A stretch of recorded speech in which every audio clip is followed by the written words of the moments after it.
Hi everybody, welcome.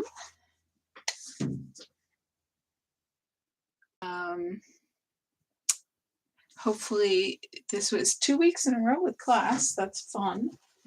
But hopefully this week will go a little better than last week. I know we had some sound issues last week, so hopefully we will not have that this week. The weather is better, so hopefully that was what was causing the issues last time. So let me know if you can hear me okay. And I did figure out how to get rid of that scrolling on the camera, so hopefully the image is even better for you today too.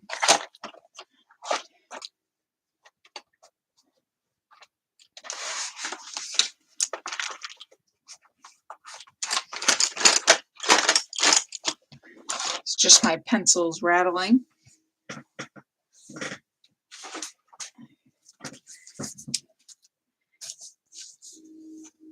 These are the cards we're making today using the Voices of the Sea stamp set, which was July's stamp of the month.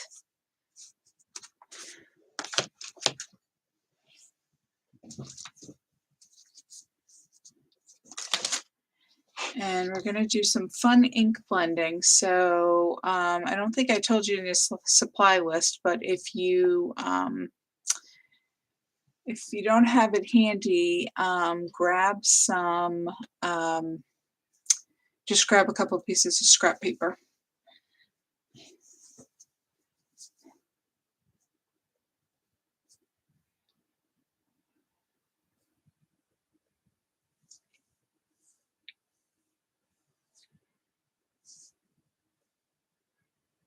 What we're going to do first is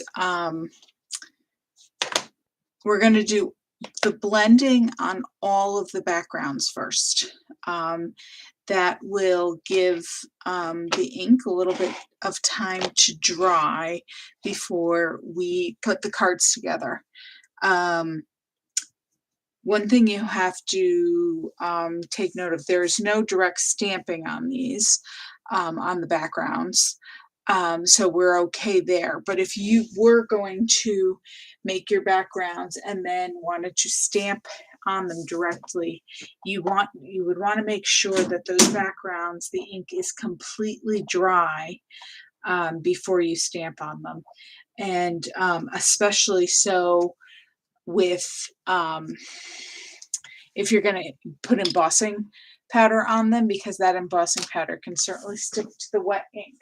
So just make sure you allow some drying time, and if you you need to speed up that drying time, then you can always use a heat gun to do that. But I've already stamped everything for you, so we're okay in that aspect. So if you want to go through your card kits and take out your pieces of white cardstock that are 4 1/4 by 5 1/2, you should have 2 in each envelope. I gave you 2 just in case you wanted to make a second background, you wanted to practice the technique, or you weren't entirely pleased with your first one. I just figured I'd give you an extra piece of paper to play with. So that's why there's an extra piece in each kit. So if you want to just take those out of each kit so we're ready to go, so we can go from one to the other, then we'll be good. And then also you'll need your inks. And for this one I used Distressed Oxides, but you can use any kind of ink. The Distressed Oxide is a pigment ink, so it does stay wetter longer. However, you can use a dye ink, which the regular Close to My Heart inks are dye ink, um, or a million different brands out there. They will blend just in a little different manner because of the consistency of the ink, but you can use those as well. So I used the Salvaged Patina, which is the lightest kind of aqua. It's the lightest color in these 3 cards. I used Peacock Feathers, which is the kind of deeper teal in these 3 cards. The Mode Lawn is green in these 2 cards. And then I used a combination of Vintage Photo and Mustard Seed to get this sandy color. The yellow was too yellow and the brown was too brown, so I used a combination to get that color on the crab card. So that's what I'm going to be using. I'm also going to be using these blender brushes. Close to My Heart now sells these blender brushes. They come in a package of 3. They actually have black handles. So they have a black handle like this, but the white brush, as you can see, I've already inked this one up a bit, so it's no longer white, but it's white when you get them new. And these are entirely washable. I just run them under running water and kind of use my thumb to work out the ink. Some people have said that they've used like Dawn dish soap to help wash them. I haven't tried that myself. So alternatively to these brushes, and these were once upon a time makeup brushes that the craft industry has discovered and has made good use of. So then the other tool you can use if you don't have the brushes is the Ranger Distressing Blending Tool. And these are, they have a Velcro, and you add these little foam pads onto them.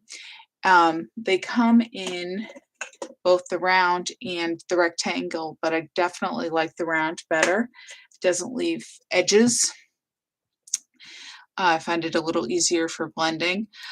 So you can get refills of these brushes, of this foam pads, and so you can have one of every color, and you can get as many handles as you want to come in a package, but if you don't want to be switching back and forth, you can have a collection of these.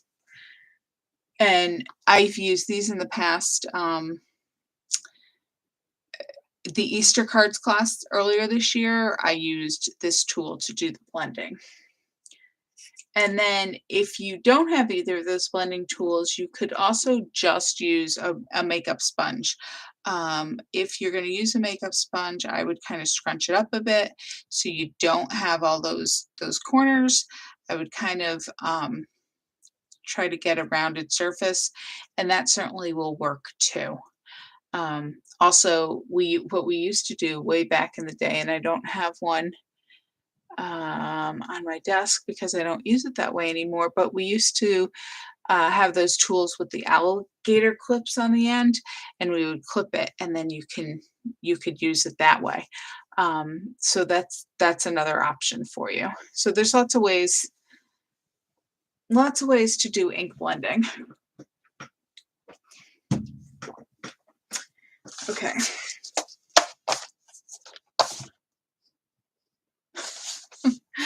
I'm gonna move these aside for now. I'll move the card into the frame as I'm working on that particular card, so you can see it. The first one I'm going to work on though is the seagull here. This is only going to use that lightest colored ink, the Savage Patina.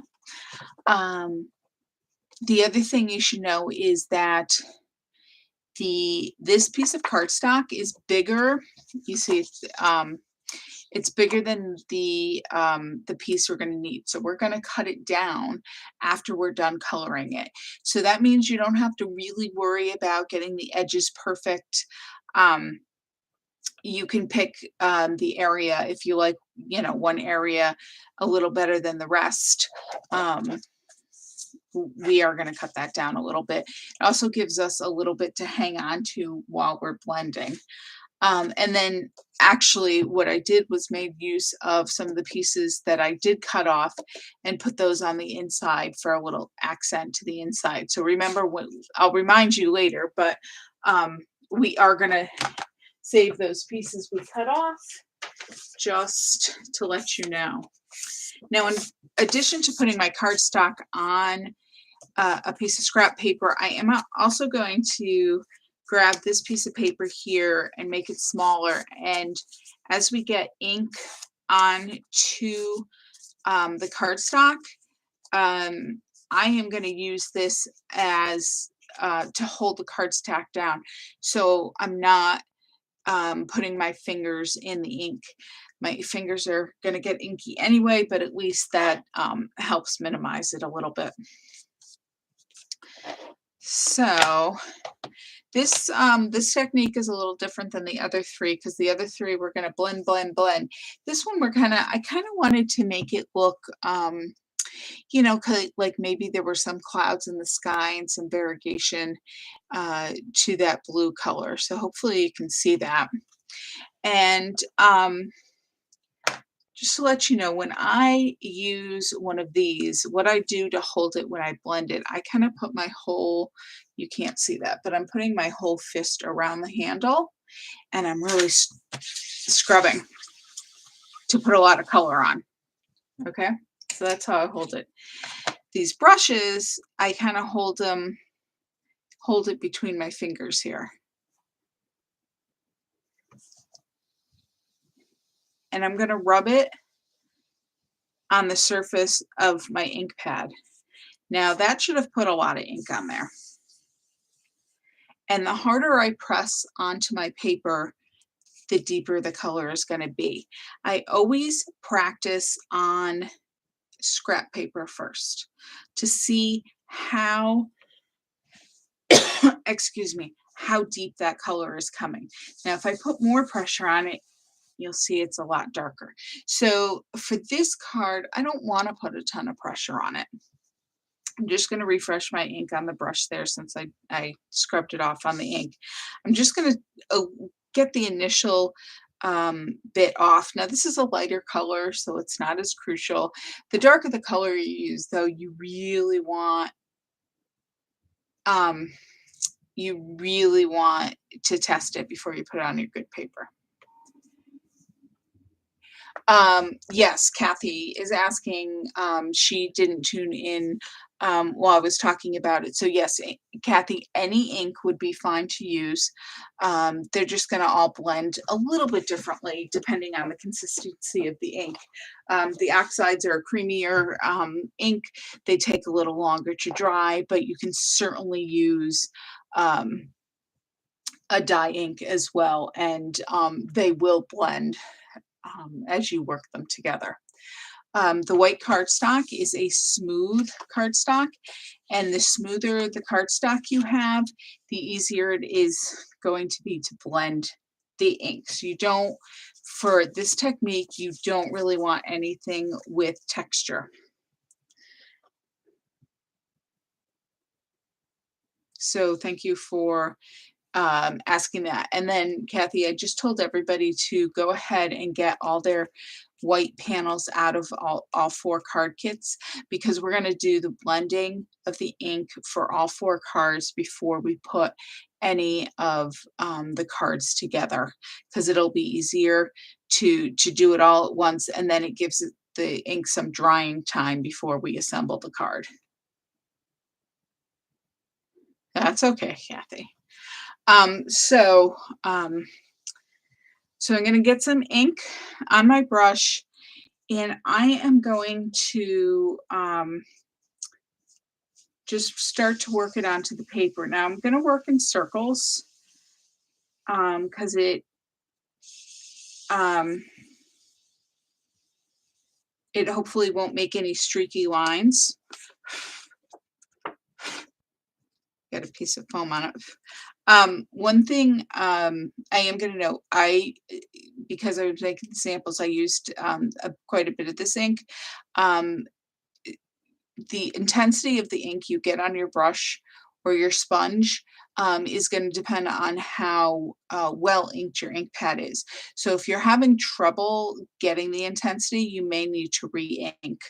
If it's a new pad, it's going to be really strong color, and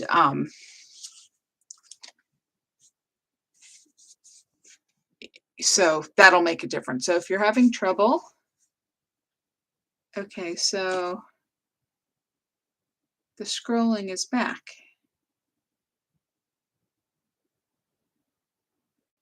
Huh. All right. Well, hopefully, hopefully that'll go away again. I'm not sure. Hold on a second. I will let me see if I can.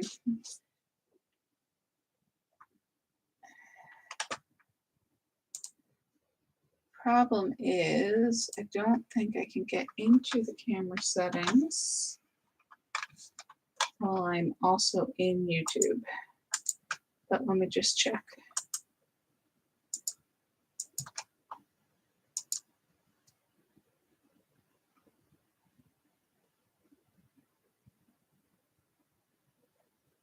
Nope, I can't do it. It's weird because it wasn't there before, so I'm not quite sure why it started. But we will continue on. Okay, so I'm going to place color onto my paper by swirling it in different areas. And now because this one I'm kind of making more of a mottled background, you know, I'm moving to different areas. On the other ones, you'll see that I want to cover a complete area, but this one I'm moving around because I do want some of that white to show through.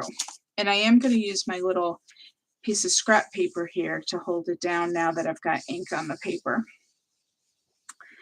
And you can color this as completely with color, or you can leave it lighter with more white spots, whatever you prefer.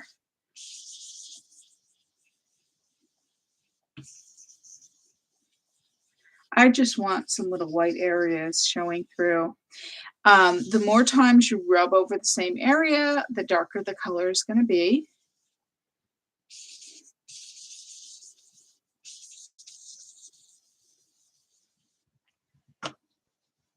And whenever your brush or sponge seems to not be providing any more color, just, you know, add some more from the ink pad.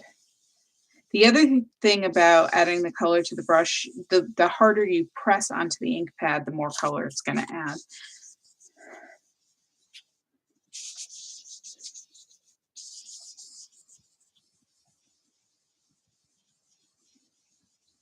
Now, the distress oxides tend to stay a little truer to color. So what the color looks like now is pretty much what it's going to look like when it's dry. It might lighten a little bit, but it's pretty faithful.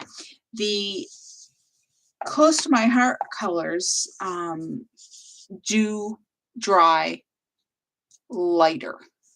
Now I haven't done a lot of blending with them. So I don't know if you put a ton of color on if that's really true, but when you're just doing regular stamping, they definitely dry color, or the color dries lighter. And it's funny because I've had people ask in classes, you know, they ask for the ink color and I give it to them and they're like, this isn't the same color. And it's like, well, yeah, it is. It just looks darker when you first stamp it and then it's lighter when when it dries. So I guess if you're using, and I can't testify to any other any other ink brands out there. But just so you know, um, it may be slightly different when it dries. So basically, that's all I did was to move around the piece of paper, creating swirls. And I didn't want a perfect circle, so I kind of, I guess, made an elongated oval kind of shape when I was swirling it onto the background. And to me, that kind of looks like a sky with maybe some wispy clouds going through it. If you don't want a cloudy sky, you can go ahead and make it solid or less white areas. Or if you want a very cloudy sky, you can go ahead and just add a little tiny bit of blue. And again, that's the savaged patina, salvaged patina that I used to create that color.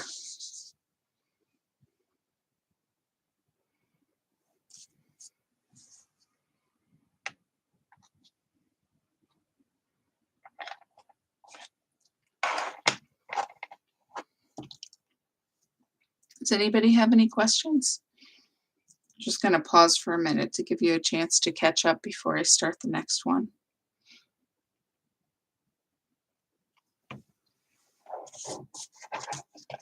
Move this over a little bit so you can actually see that. Oh, see, now the scrolling stopped. That's very odd. Well, I'm glad the picture is clearer now anyway, for whatever reason.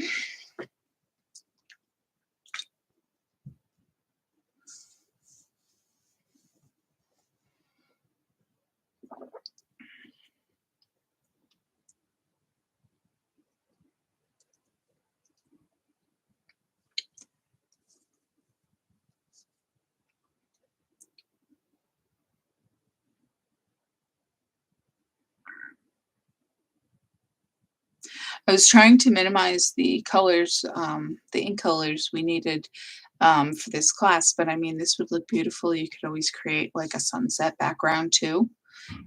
That would be nice. Get some oranges and pinks in there.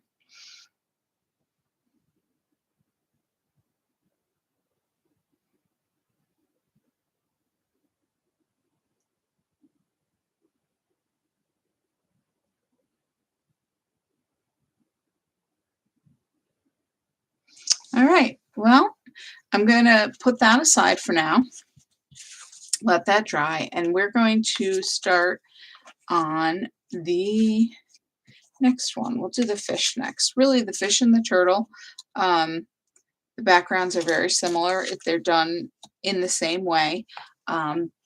Just one is vertical and one is horizontal, but we'll do the fish too, which is the vertical.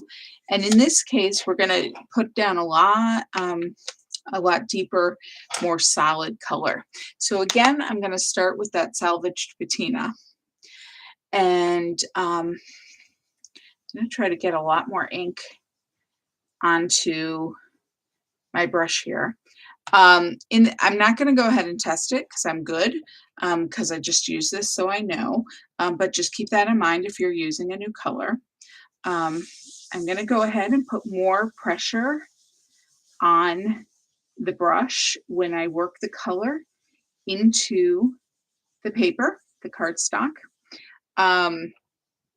I'm starting at the top of the cardstock, and I want to color about a third of it. And now remember that this paper is bigger and we're going to cut it down. So we want a little extra, I don't have that much here, but we're going to want it a little deeper. We're going to want to come a little lower because we might want to cut part of that top off. So just keep that in mind. And then if you notice, I didn't go straight across with the color. Whoops. I didn't go straight across with the color. I kind of, I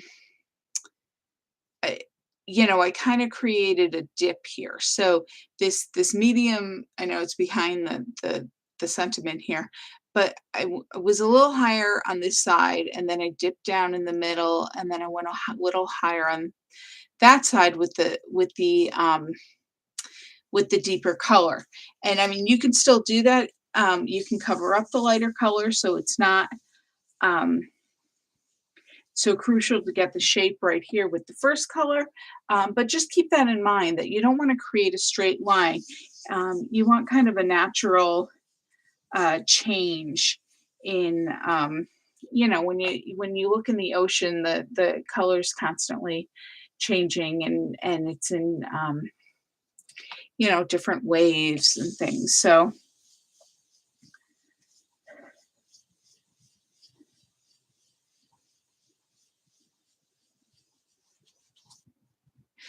okay, and like I said, you can cover some of this up, so you can go down a little lower than you thought you need to, and you could see that I almost made the paper now that solid kind of aqua. Now I'm going to go ahead and switch to the peacock feathers, which is that deeper color, and I have another brush um, that has that color on it. And again, I'm going to add the color to the brush. This time it's a new color. I'm just going to see and how it's coming off, and it's nice and bold. Um, Again, we're covering the whole area, and we wanted a deeper color, so that's great. I don't have to really worry about holding back too much because I want that deep color. But I'm going up a little bit, covering up the edge of that lighter color here on the left side. And then I'm coming down, working my way down and covering the middle area of the cardstock.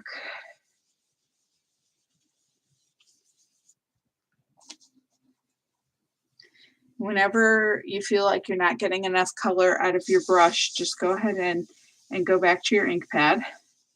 Now on the right side, I'm going to again work up and cover more of that aqua area.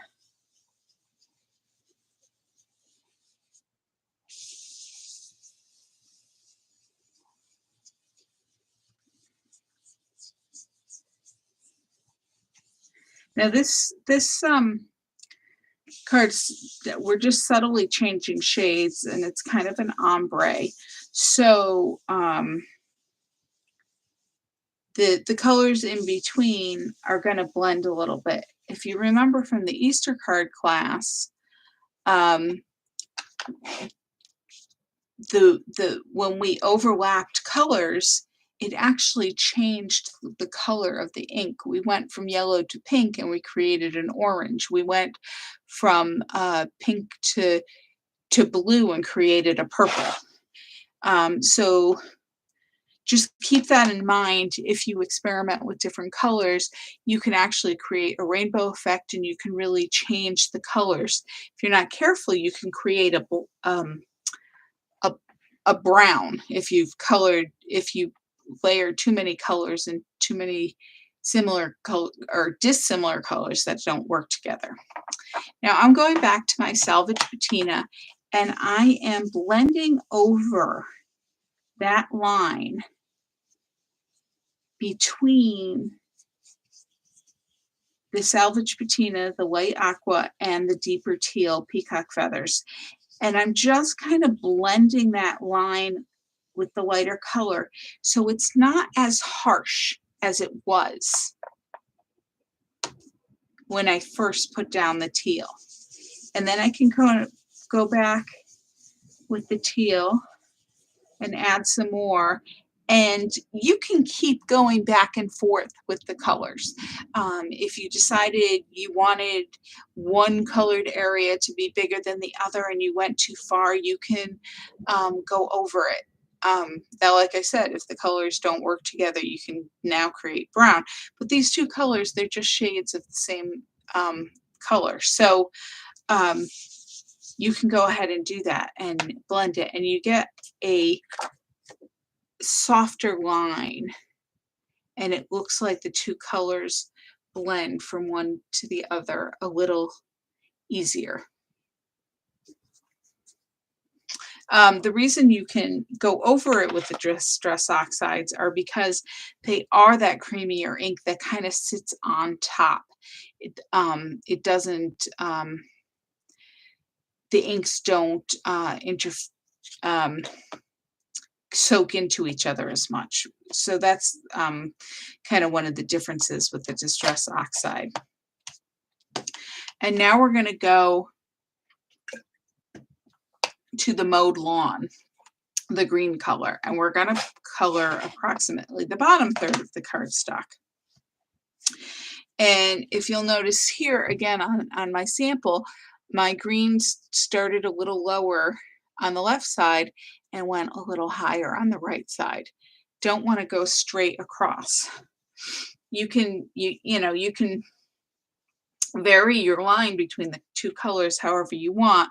You just don't want a straight line because that's going to look a little too rigid.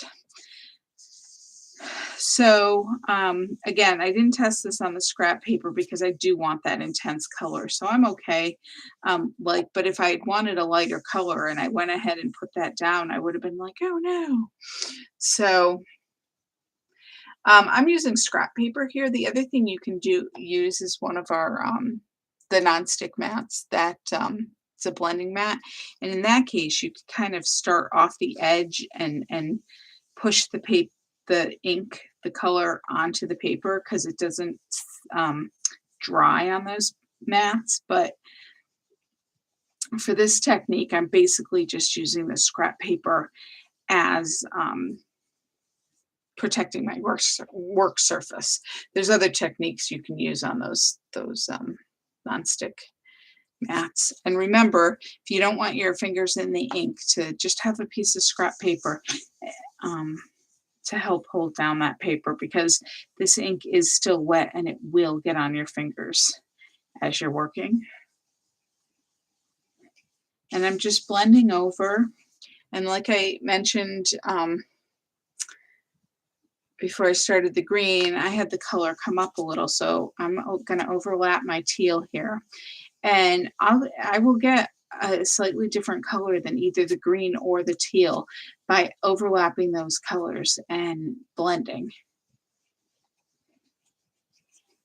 And then I'm going to go back, just like we did before, I'm going to go back to the previous color, which is the peacock feathers, and I'm going to go over that line between the two colors with the lighter color,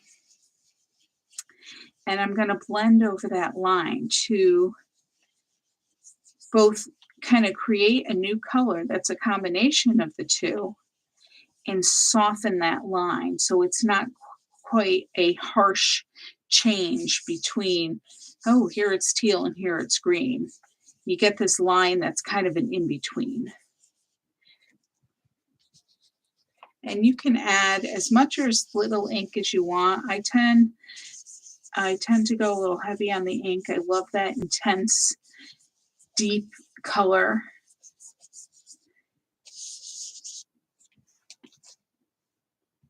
Oh, and I have just this little spot that's lighter, which is fine, but I just want to add a little more to that. And there we go. And there we have our background.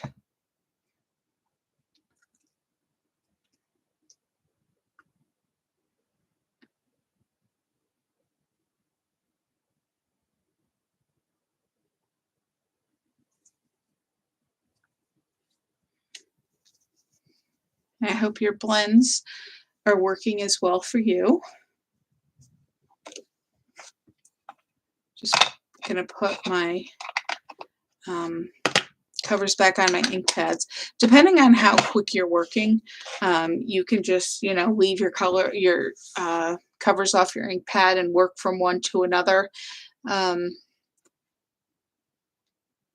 But since I'm kind of pausing here in between, they will stay wet, but I just like to cover them back up if I'm not going back to them immediately.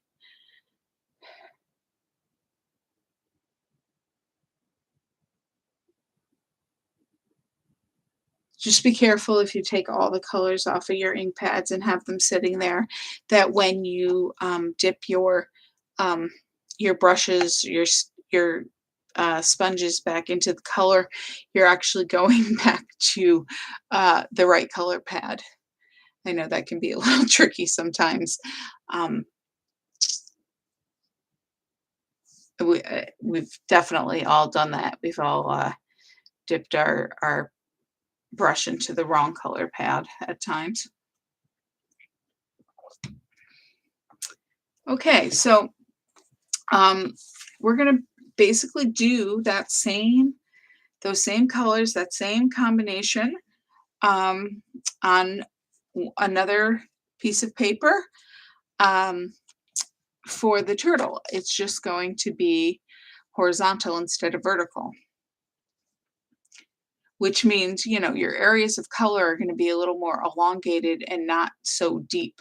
And in particular, like this lighter color, I didn't use as much as the lighter color. Um, Another thing to note, uh, just make sure that the paper you're using um, to hold down your cardstock to not get inky fingers. If you had a bunch of ink transfer to it, you may want to replace that paper or fold it to a different side so you're not transferring ink from one piece to another. I don't have any, so I'm good here. We're going to use the same colors, and again, we're going to go light to dark. So I'm going to start with the Salvage Patina, and I'm going to work that along the top of the cardstock. If you're going to do a lot of ink blending, you're going to want to get reinkers for your pads so you can reink them and you always get lots of nice deep color. If you have close to my heart pads, um, I do have a lot of close to my heart reinkers, not all of them, but I have a bunch, and I'm more than willing to share those with you. So if you need to reink your pads, you can just ask me if I have the color, and I'm more than happy to reink your pads for you because those reinkers last a good long while. And I can't say that I've ever run out of a bottle of reinker. Now, of course, once the colors are retired, you can't usually get those reinkers anymore unless somebody else is selling a used bottle that they happen to have. But often when I buy my ink pads, I'll buy the reinker too, so I can maybe help you out with that.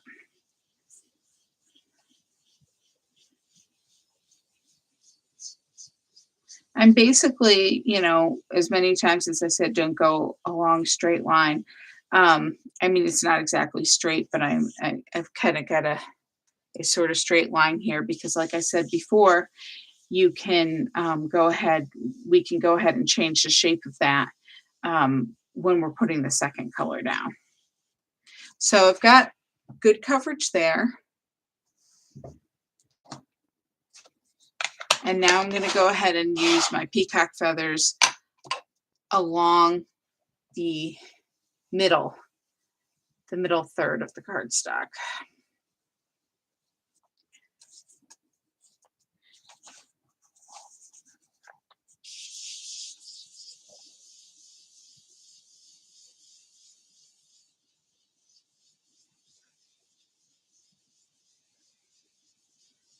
You'll notice if you start on the edge, you'll always get like a really deep line right along the edge. And I think that's just because the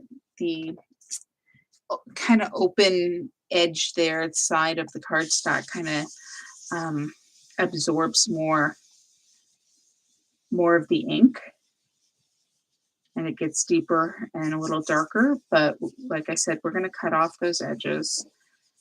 So if you don't like that look, you don't have to worry about it. The same time, if you wanted a deeper colored edge, you might want to cut your cardstock to the exact size, and then you'd have that. So I'm going to work up a little and overlap that lighter color in a few spots, so I don't have that straight edge. if you'll notice on my sample, I kind of went up and down, kind of made some minor hills and valleys there with the color,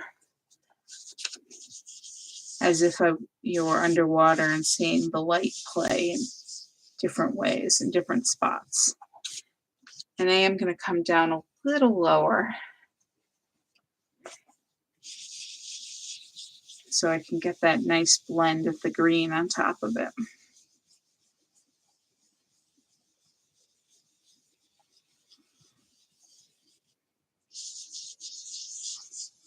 Okay, now just like we did on the other piece, I'm going to get that lighter color, aqua again, and blend over the line, the intersection of the two colors. Hopefully you're finding this fun, and maybe if you try this on your own when you're not in the pressure of class, you'll really enjoy it. I love adding the color to the cardstock and seeing the different combinations, and I love, I love the bold bright colors. So this technique, I find it fun, and just, I don't know, there's just something zen and meditative about um, you know, rubbing the colors together, the actual action of using the brush. It's a little meditative. All right, so finally we're going to do the mowed lawn down at the bottom, and I'm just going to turn my cardstock a little bit, adding ink to my brush.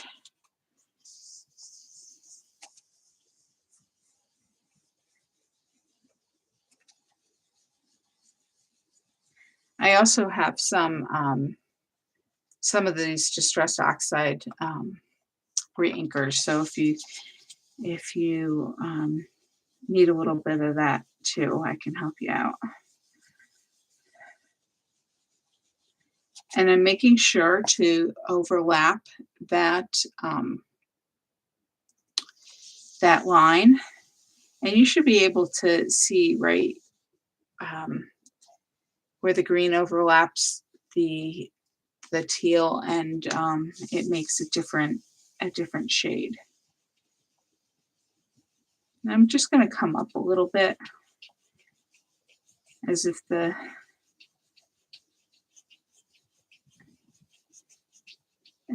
green is a little bigger area there on the side.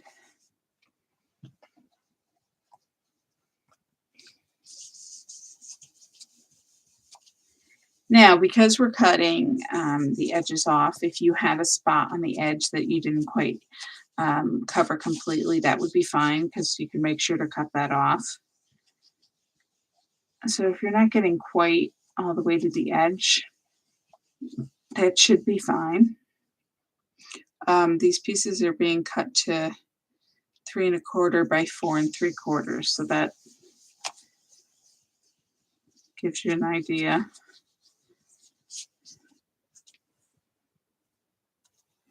Okay, and now I'm going to go back to my teal, my peacock feathers, and again I'm going to blend over that line between the two colors. And I do kind of have a straight area here, so I am going to come down a little lower here on the left, work my way back up on the right to kind of just give it some variation.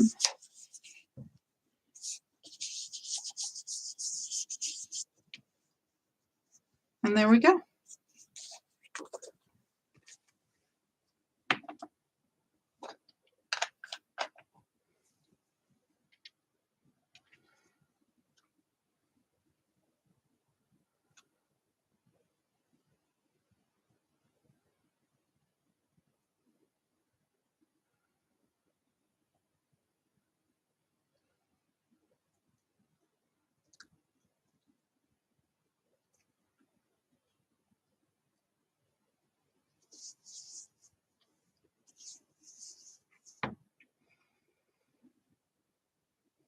Everybody's quiet because I'm sure you're working hard.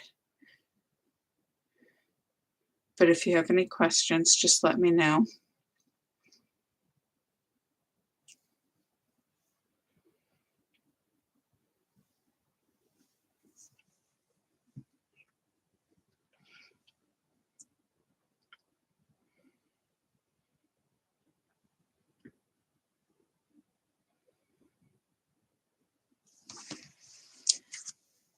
Just gonna move this piece out of the way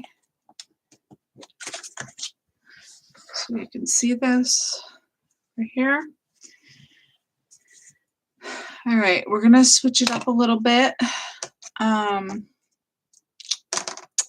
we're gonna keep the peacock feathers, but we are done with this salvage patina and the mowed lawn for now. Well, hopefully for the class. And we are going to get out our mustard seed and our vintage photo.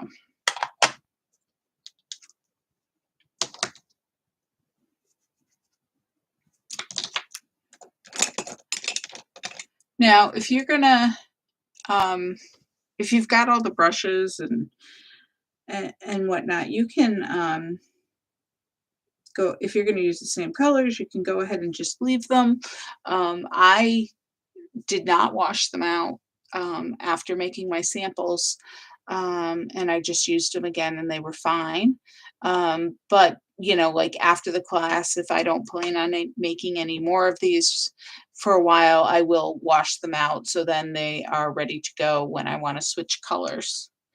Um, you know, because there's lots of different blues and greens. If you wanted to, you didn't want to wash them out and you wanted to switch, what I would do is I would go ahead and just take my brush and on scrap paper, I would just rub, rub, rub until no more ink is coming out, or like, okay, so there is some ink coming out, but it's very pale. So obviously, the color of the brush is discolored, but I could then go ahead and put that in another color. Um, uh, you know, I can use this in another color without washing it out. Sorry, I was just reading Cheryl's comment. I do want to say, like, this one I've used for purple, and then I washed it out, and you know, the brush is, you know, is discolored here from the purple, but it's clean. Okay, so Cheryl, I think, is using the Distress Blender with this foam, and she's saying it looks like the brush is working better than what she's got. That could be two things. Is that what I forgot to mention before is when you're using a foam and it's brand new, it's going to take longer for it to build up the ink in it than it is the brush. So you may have to work a little harder. And I do find that the brush will put down more color more quickly than the foam because I think the foam just absorbs the ink better. And also, you know, like I said before, you could, the ink pad might be not quite as wet as it could be, not as inky. But if you just keep going over it and over again, eventually you'll get that solid, more solid color. Um,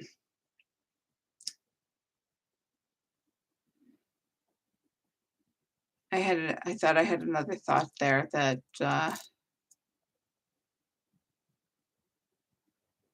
oh, I was gonna say, the funny thing is somebody recently said to me that she prefers the brushes if she wants the color lighter and these if she wants the color darker, which I thought was interesting. But I know, everybody out there is using different inks, so they're all gonna, play a little differently.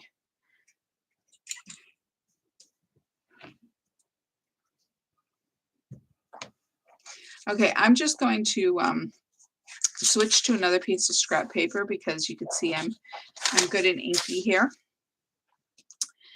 And we're gonna do our last, um, our last background here, which is for the crab. And this is supposed to look like the water line at the beach. So we've got the deep blue water, and then we've got kind of the deep a deep sand color here. And then you'll notice is that there's kind of a white line between them. In this case, unlike on the water backgrounds, we wanted to blend those colors. I didn't want to blend um, the the blue with the brown.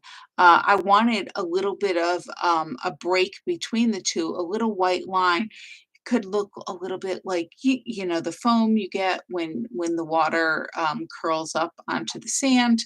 Um, but those two colors to me shouldn't blend together. You should have that definition between the two. So when we go ahead and add that color to our background, we're going to make sure not to overlap like we have been. Um, if you really wanted to add some more, you know, to really make it look like a wave or like that foamy, you could always add some white paint or some white gel pen and add um, some kind of lines and some kind of more definition. But that's not.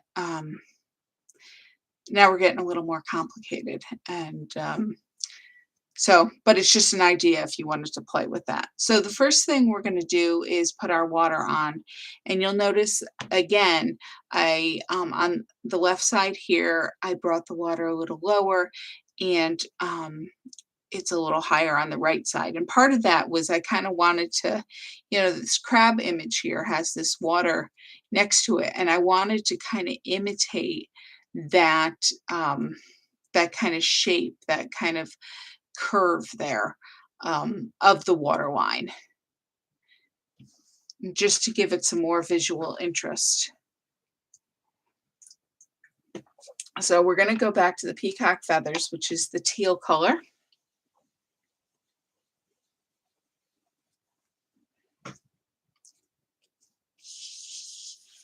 And now I really want to be a little more aware of the shape I'm adding this color to my cardstock. Because we're not overlapping the colors, I don't want to just randomly um, put it down and not pay attention. I want to create that kind of curving shape.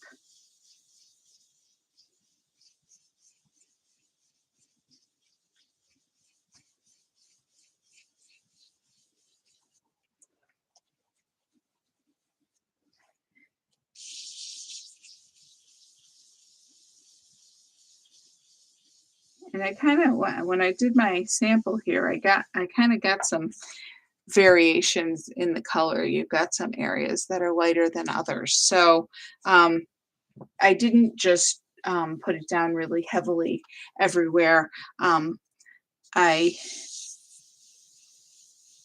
I used a lighter hand in a couple of spots.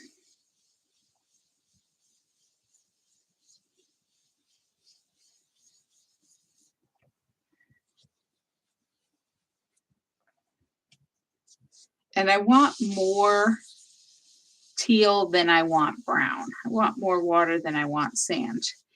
You may feel differently. You might want a bigger sandy area and a little less water.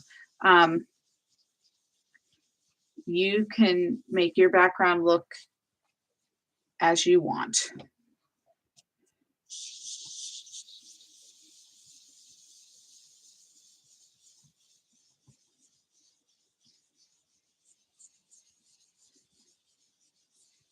Now, you're not going to get a sharp, when you're using a brush, you're not going to get a sharp, defined line of color. Um, and that's good. It's supposed to replicate nature. It's supposed to be a little foamy, a little that color kind of tapers off in different areas. If you wanted a defined line, Actually, you can see it just by looking at my scrap paper. You can see exactly where my piece of cardstock was. So if you wanted to create a defined shape, you can cut that out of paper. Um, if you used a Post-it note, then it could stick right down. Um, or you could just cut your cardstock to that shape and you would, go ahead and add your color over that line, being careful not to get the brush underneath your template, and you would have a crisp, defined line like that. That's a different look. There may be instances, designs where you want that kind of look. So keep that in mind.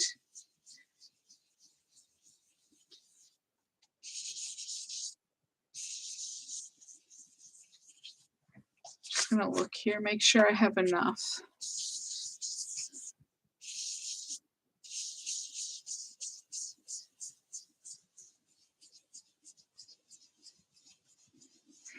Because the paper gets cut down, this what's left here looks like a lot more sand than I have in my sample, but I can always, if I don't want that much, I can always just cut the bottom off as opposed to the top. That's why I was just kind of comparing the areas I had on the card versus this piece. And I did get a couple of areas so that the water looks a little deeper in certain areas than others. And there we're I mean, I've moved my paper a couple times, but that's what I'm talking about, that defined line there by, if this was the template and you were trying to color the background, you could get that crisp line if you needed to. Okay, so now we're going to make the sand, and we're going to use the two colors right on top of each other to create the color. So I'm actually going to start with the darker color, which might seem counterintuitive, but I want to see what color it comes out so that then I can use the yellow over it to lighten it. So I'm going to work my way up towards that line of teal, but I'm going to try not to cross it. I want to get pretty close to it because I don't want a really wide defined area of white.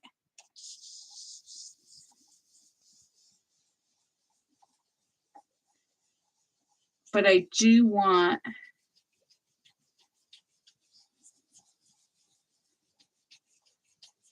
I want a little bit of separation.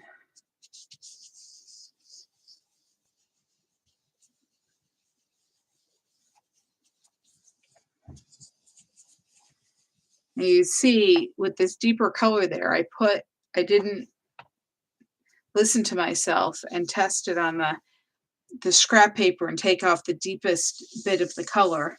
Went right straight to my cardstock and I pressed really hard and I got a really dark area there.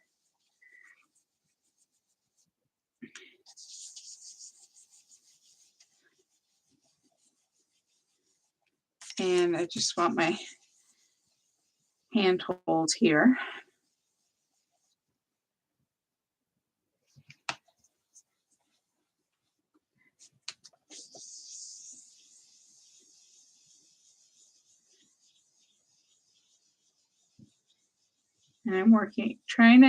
And when I approach the water area, I'm easing up on my pressure of my brush because when you press down, you know, it's a pretty dense brush, but your bristles are going to spread out a little, making your brush wider. So I don't want to push too hard, make those bristles wider, spread out more, and overlap the teal. I just kind of want to work almost up to it, just leaving that little tiny lighter area between the two colors. Okay, so that's pretty deep and dark, and maybe I pressed too hard in some of the areas. But that's why I blended with the yellow, the mustard seed, because I wanted to, and this pad we used in the Easter cards, and so this pad I did re-ink, so it is pretty inky. Okay. Um, and I'm just going over it, over the brown here, because I want to take down, I don't want it to look as much, to look like dirt as much as trying to make it more of a sandy color. And you might have a more appropriate color. These were the colors, the Distress Oxides that we carry in the Distress Oxide, so that's what I have. In fact, if I was using my close to my heart colors, this is a retired color, but it's called Desert Sand, which is probably a more appropriate sandy color, or also cashmere. Um, I don't know. I'm trying to think of the current colors, which one, but I'm sure. I know we all have a lot of ink, so I'm sure you probably have something that works either standalone or in combination. And the brush will pick up some of that brown as you work over it because it is still wet.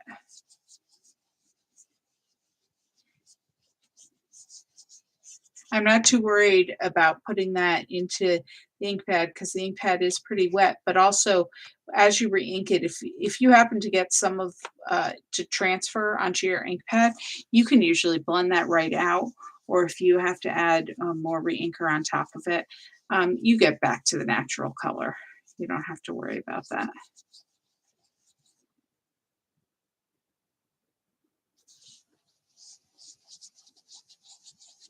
So I'm just adding, I made my, like I said, I made my brown pretty deep. I probably shouldn't have pressed so hard. I was so used to,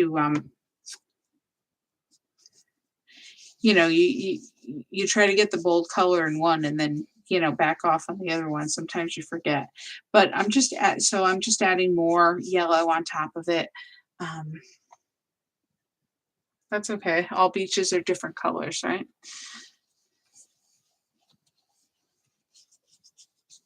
And again, I'm just working up to the water line without crossing it. And it kind of, because working lighter up here, the color is a little fainter and a little more yellow up here before you add into the deeper. So that gives it some interest. And I think I'm going to call that done. You can go ahead back and forth if you didn't go as deep on your brown, or your brown color isn't quite as dark and you added yellow and it looks too yellow for you. You can go ahead and add some more brown into it. If you wanted, one of those pink sand beaches, you could add some pink into it. I'm sure, like I said, all sand is different colors. So if you have a sandy beach location in mind that's a certain color, you can go ahead and make your sand whatever color you'd like.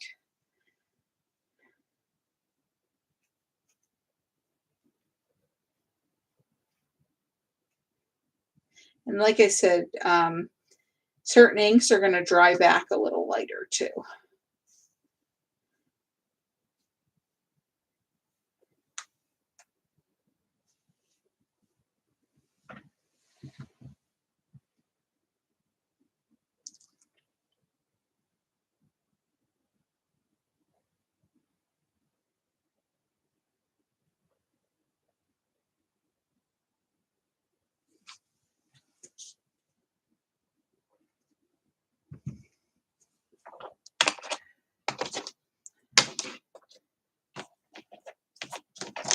We are done with our inks and our brushes now, so you can go ahead and move those out of the way.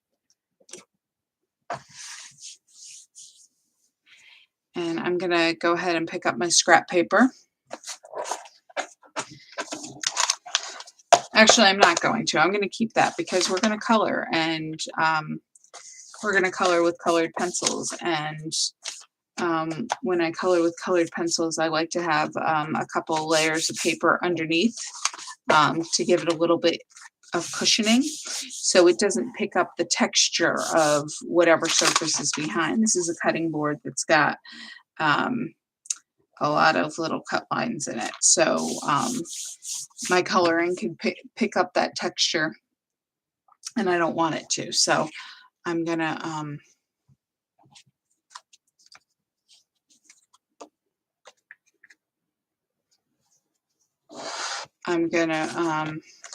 leave that scrap paper underneath as cushioning. You could also use foam or our Versamat. Makes a nice surface. If I reach for my Versamat now, I'm going to just knock into the computer, and I certainly don't want to do that since we, knock on wood, seem to be going okay. But I'm going to get my colored pencils out. Now, go ahead, start in the same order that we did our backgrounds. So we're going to do the seagull. And I colored these in with colored pencils.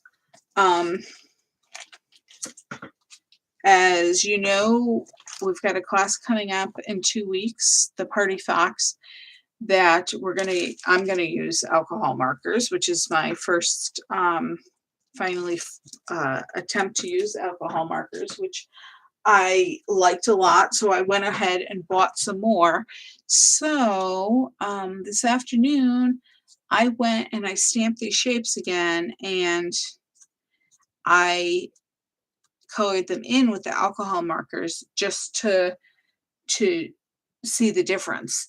And you don't have to, you can use whatever you want, colored pencils, watercolors, even watercolor markers or water-based markers, or the alcohol markers, whatever you've got.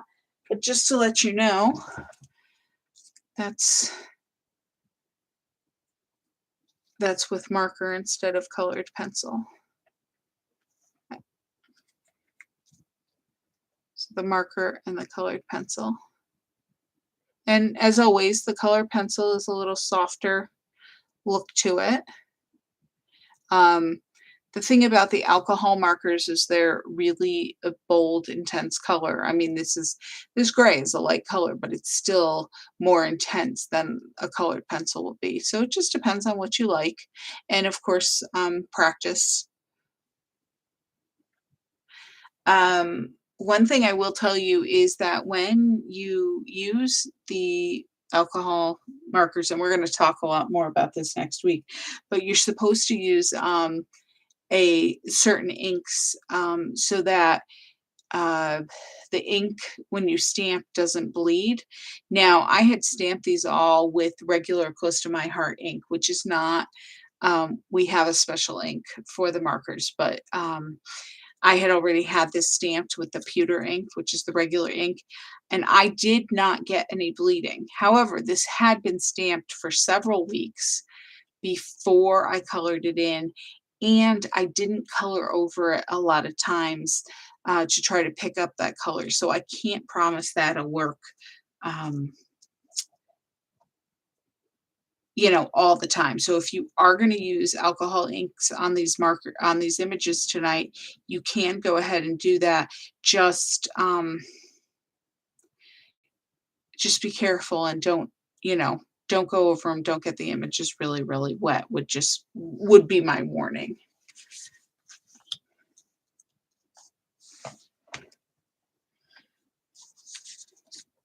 So just going to get my gray pencil here. And basically, a seagull, a lot of a seagull is white and gray. So I'm just adding color.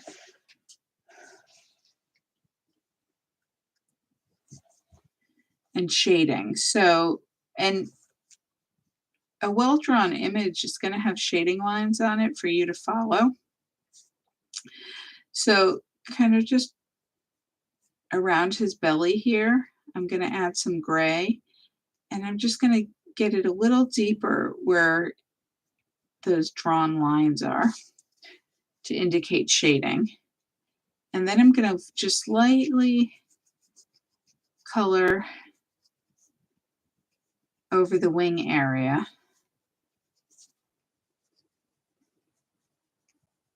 And then I'm going to add some deeper lines, following some of the draw lines to shade that area. Now, this white Doozy cardstock is nice and smooth, so it works for the ink blending, but it also makes it very nice to color on, no matter what medium you're using.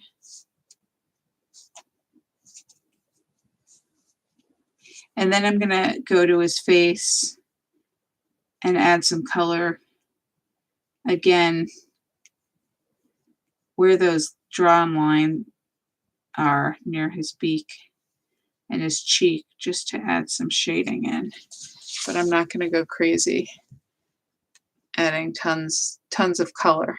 I mean, now if you wanted a gray seagull, you could color the whole area in gray and add some more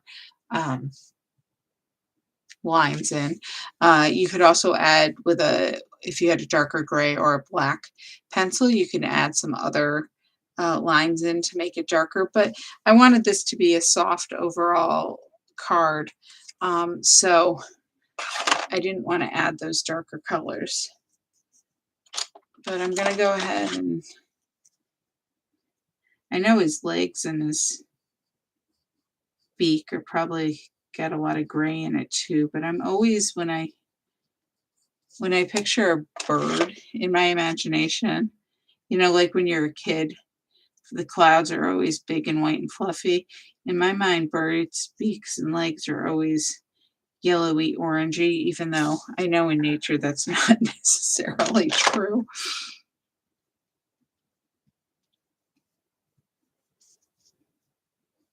But it adds a little extra color. If you would like to be more realistic, you could always Google a seagull picture and see. I have done that at times, but I'm just adding a little orange in on the legs. And I kind of missed the outline there, so.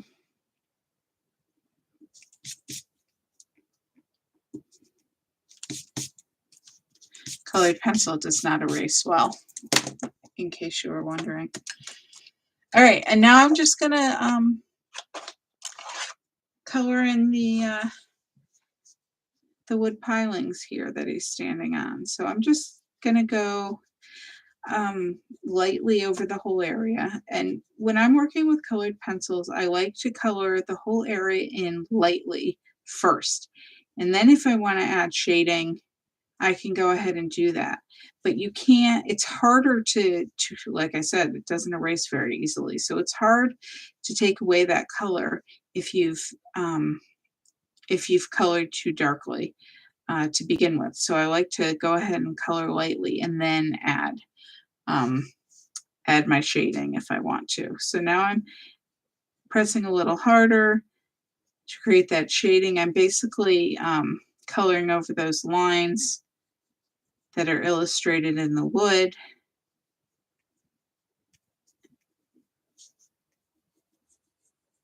And around the edges to make it, and I am going over the whole thing again to make it a little darker than I did the first time.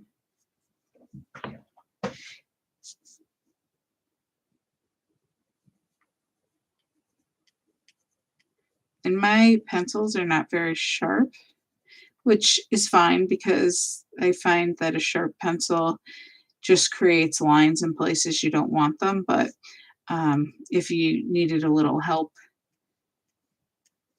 in some of these small areas, it might help to have a sharper pencil. Like in his skinny legs.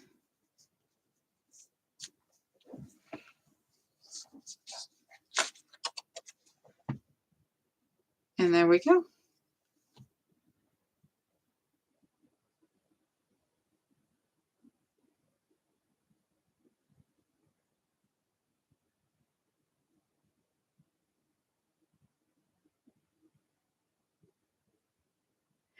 I guess we can go ahead and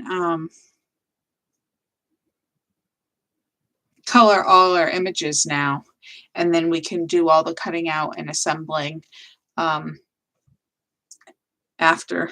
Does that work for you guys? Or would you rather finish one card at a time here?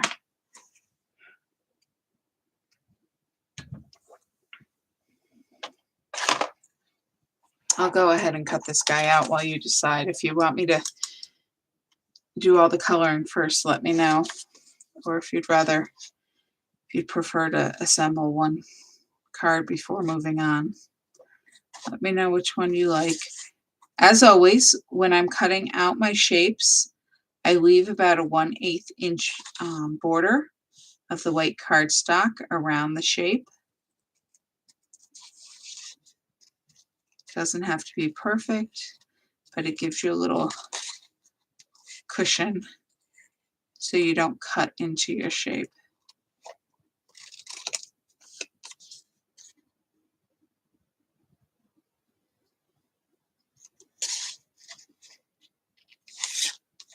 Some people prefer to cut out with a craft knife. I do not. I am better with the scissors, so that's what I use. Now, I'm not sure. I assume because it's a stamp of the month. Close to My Heart is so good at selling the thin cuts that fit the shapes. So like next week in the Party Fox class, the shapes are cut because we have matching thin cuts. But for some reason, they didn't offer thin cuts for this stamp set. And I imagine because it was a stamp of the month. But let me tell you, I probably would have paid for them if they had.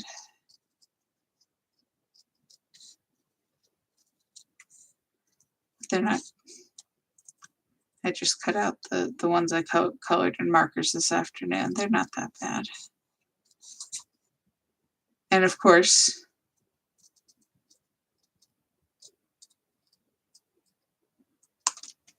if you don't want to cut them out at all, you could always stamp them directly on your card.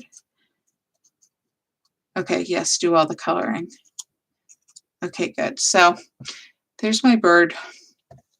I'm just going to put him aside. I'll stick my scraps in the recycle bin. And where did I put my kit? So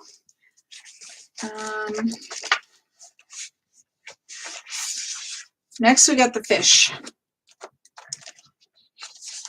And I think I should have given you all some extra,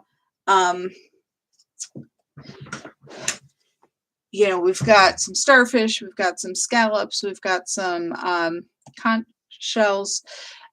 I probably, or I should have given you all a couple of stamped, 1 or 2 extra of each. In your kit, so that if you didn't like how you colored one, or if you wanted to add more than I added to my card, you had that flexibility. Okay, so here's the fish. And this was the marker. I used the alcohol markers to color this fish. So that's what he would look like in markers. It's not a huge difference. It's a little more of a solid color, I would say. All right, so I'm going to start out. I'm going to color the coral, I guess, around him first. And I did that with kind of a limey green.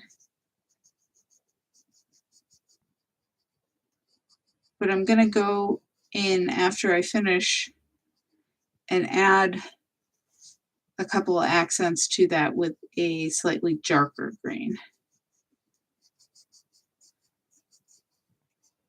Adding a second or a third color always makes it look a little more, add some more depth to it than just using one solid color. And again, I'm not coloring too heavily. I'm not making it too dark.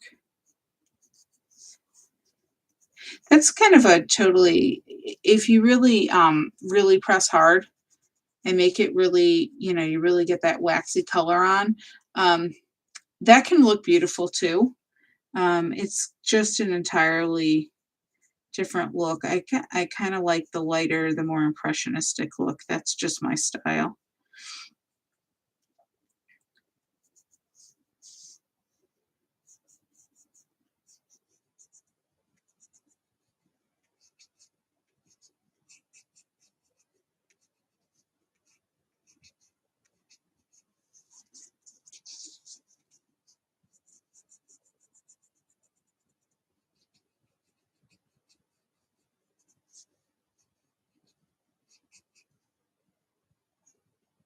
This color I'm using is actually called apple green.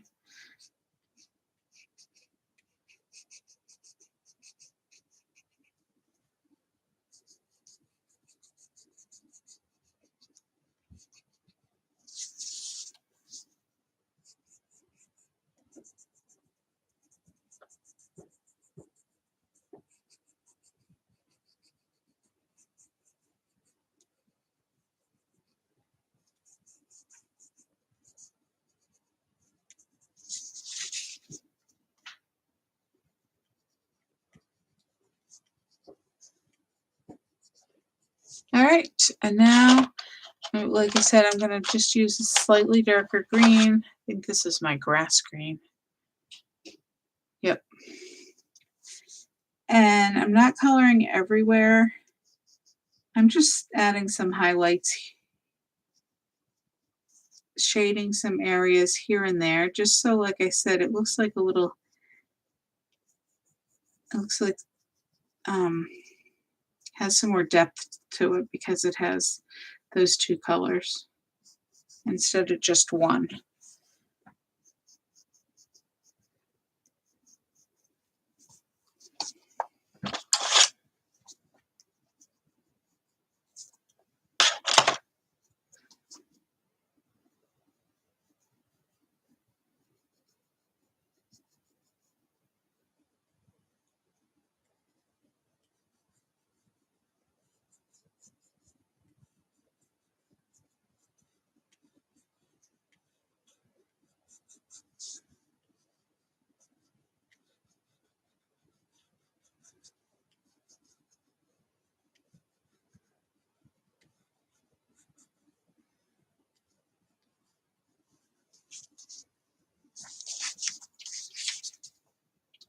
Whoops. The autofocus doesn't like to pick up too fast.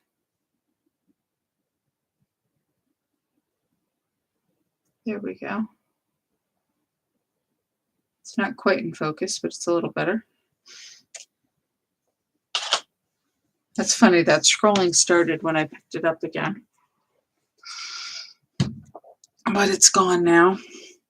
Okay, now I'm going to color in the fish, and I'm going to color in the majority of the fish with yellow.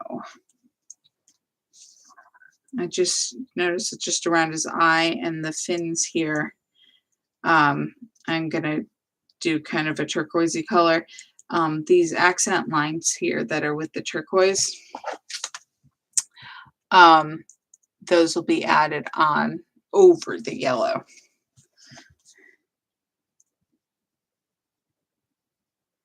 This is yellow ochre,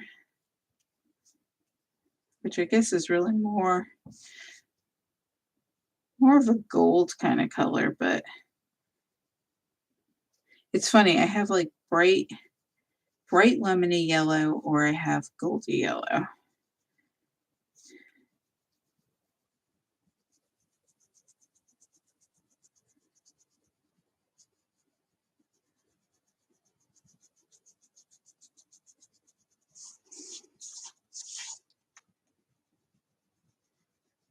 if you have trouble coloring in a bigger area and getting good coverage, first color in with one direction.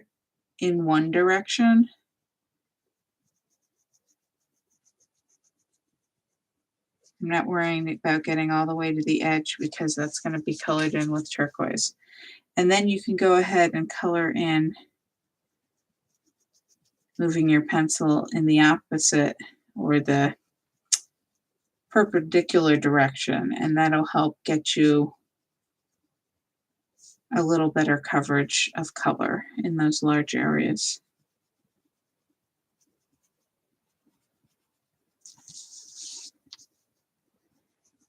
Without having to, press down really hard, and if you didn't want that bolder color. And then you can just keep going over the areas with a light hand if you need to. I am going to color in this little area with the yellow and then add the highlights with the turquoise.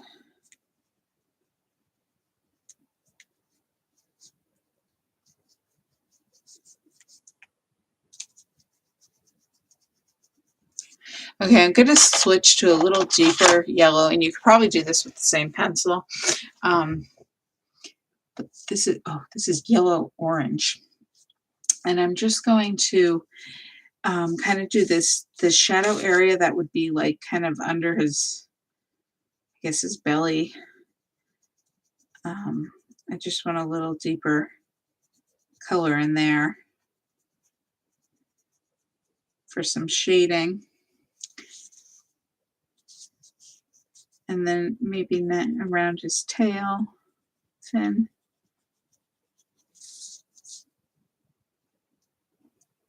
And then I'm going to go in with the turquoise. I may go back in with more yellow afterwards, but well, technically it's not turquoise, it's aquamarine. But so I'm going to color in this kind of teardrop shape under his eye that extends kind of up over his eye. And then this little fin here in front. And the fin underneath him. And then up on top.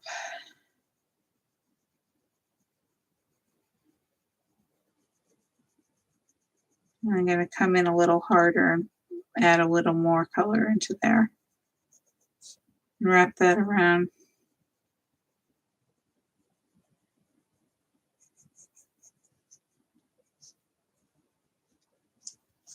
And then his tail.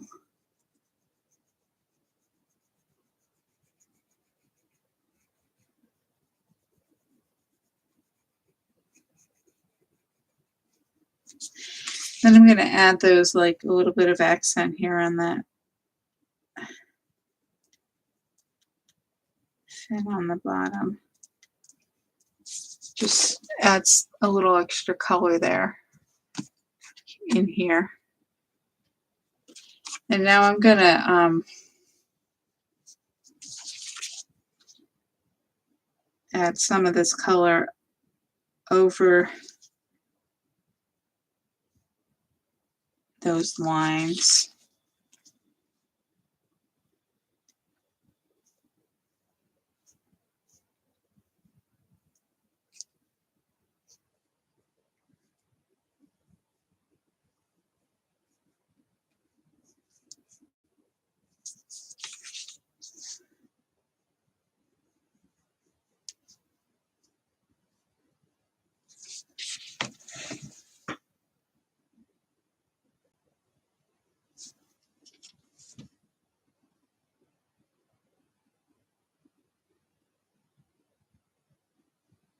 Camera does not like it when I bring the paper all the way up to it. All right, so that's him.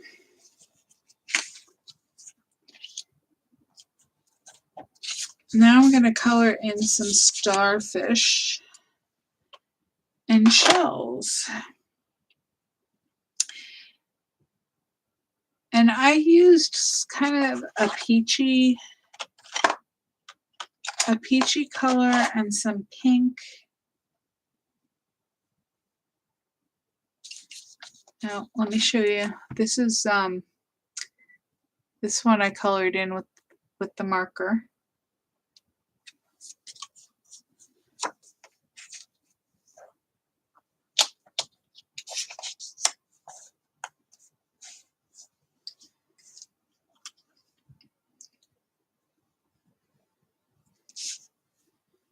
I'm going to start with this, and then I might add some orange in or some brown.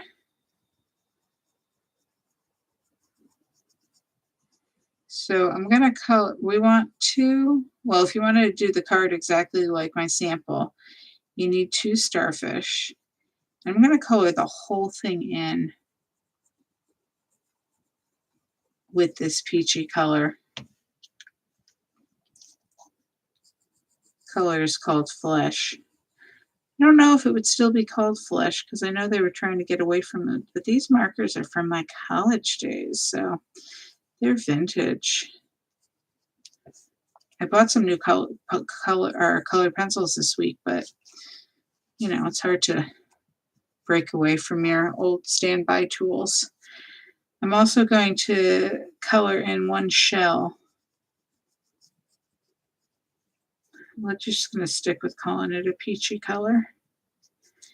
And I'm actually not going to, I am just going to color in that whole area first. And then this would be the inside of the shell. I'm going to color that area with my pink.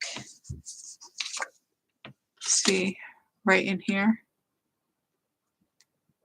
Because in real life, it tends to be pinky in there. And now I'm going to grab a light brown, and on the shell, I'm just going to shade some areas with the light brown.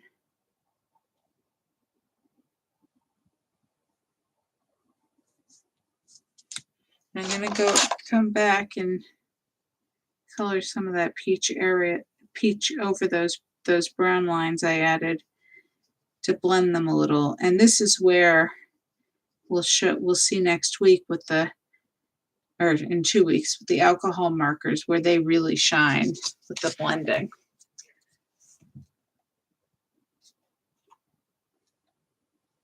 I know that autofocus doesn't want to kick in, but hopefully you can see that.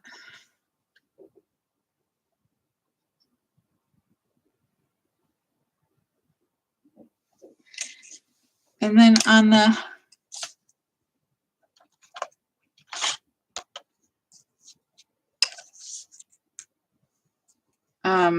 starfish, I'm going to add some orange because some of the starfish I've seen in real life are kind of orange and brown. So I'm going to add some orange and brown shading to it. Not that it has to be, you know, perfect, but add, you know, like I said before, add a couple extra colors, then it just looks a little better. It doesn't have as much, you know, it's not stark single color, totally unrealistic looking.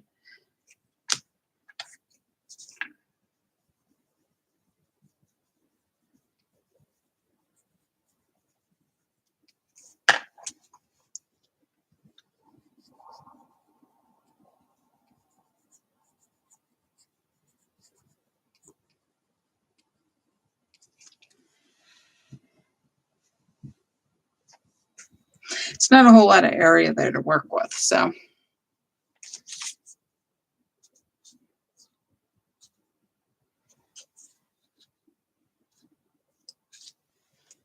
All right. So we are good on the fish for now.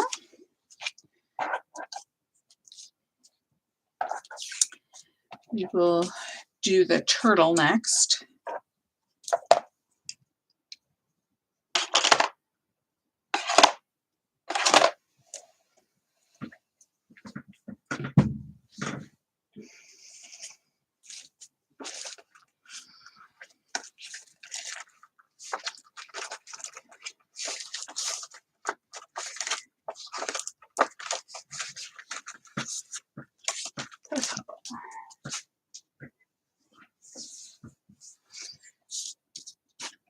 And when I stamp these for you guys, I stamp them on whatever smaller pieces of cardstock I have. So you always get different configurations. So this is my turtle that was colored in with the markers. I think he looks, colors are a little bit different than my pencils, so he looks a little different there.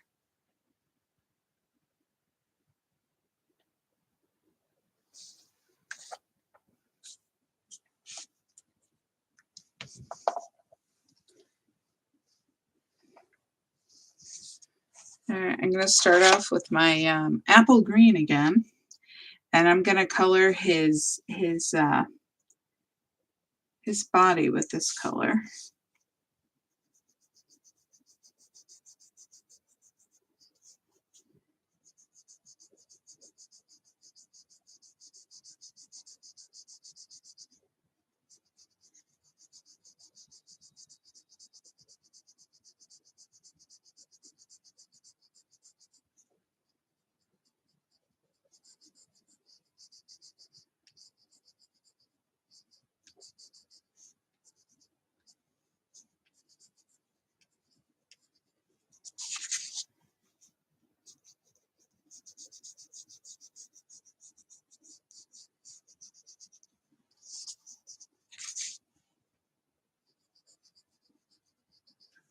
A lot of coloring and a lot of blending in this class, these cards.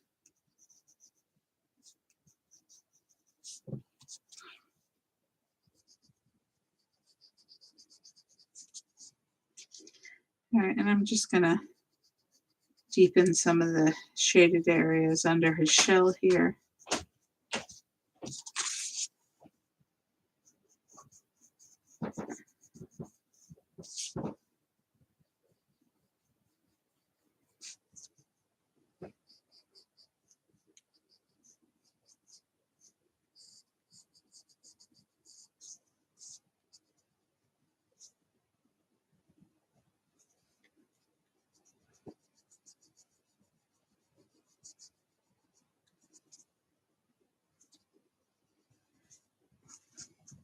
I used pewter ink to stamp these because I didn't want them, I didn't want the stamped lines to be quite as stark as they would be dark, you know, with the with black. So it just kind of gives it a little look. It helps with that, you know, with the softer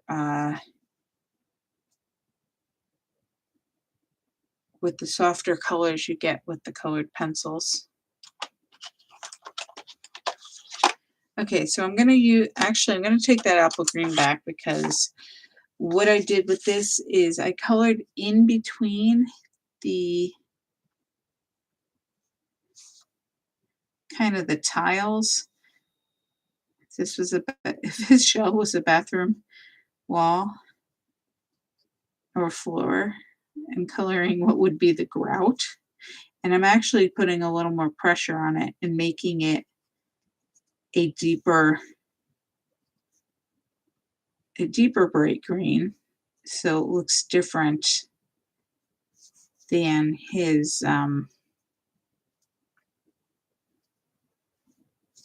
body I just colored.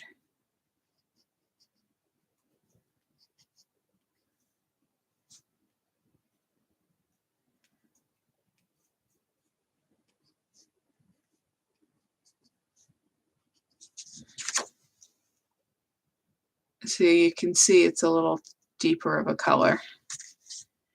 And then I'm going to take my darker green, but again, not color too darkly. And I'm going to color in those tiles. I don't know what they're actually called on a turtle shell.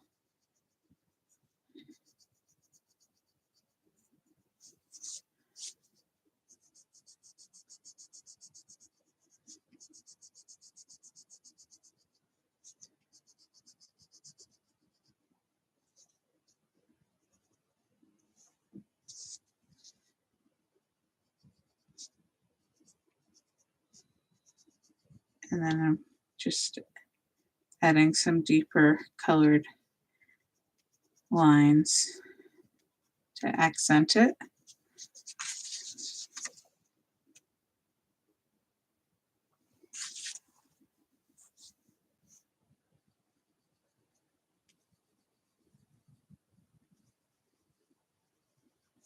If you can't, I tend to go back and forth, but if you're not getting good coverage because like your point is too sharp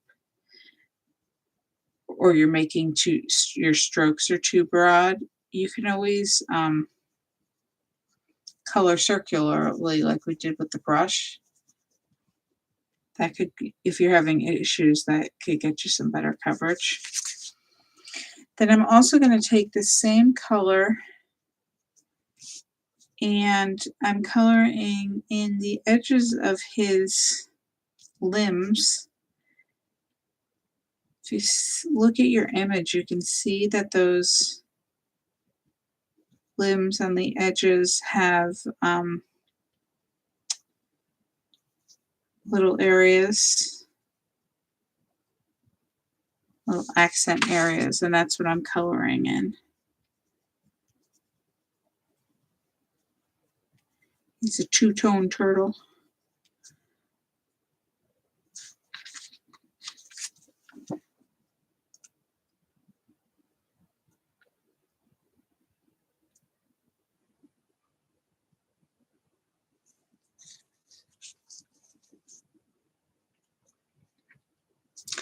All right, so I'm going to color in the rocks over here gray. Although I'm sure there are areas of the ocean that have different colored rocks.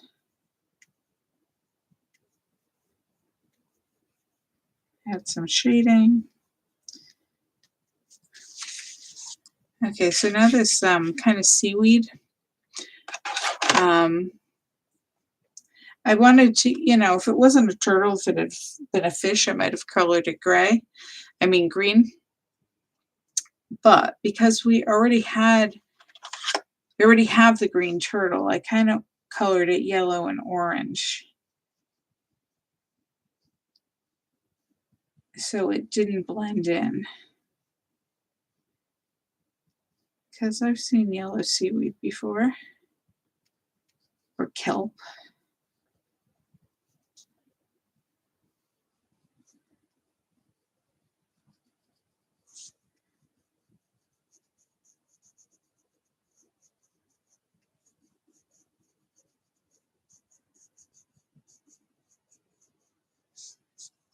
I think instead of orange, I don't think I did orange. I think I did some of this light brown. It is kind of an orange. It has some, it's burnt ochre, so it does have some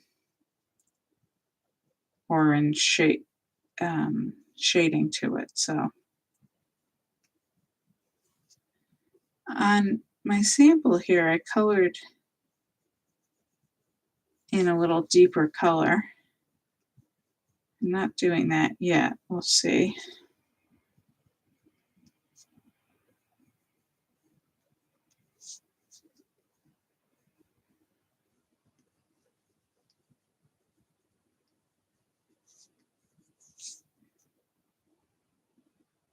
I'm actually going to keep it pale this time. What the heck?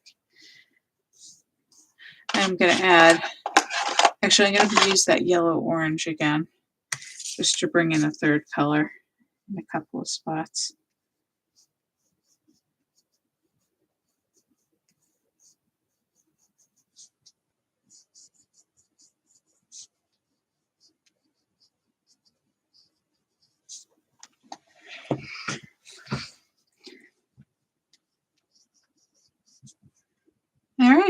And now you'll notice I cut his bubbles off, replace them with sparkles on the sample. So we're not going to worry about those. That was too hard to cut around those. But we are going to color in this coral down here.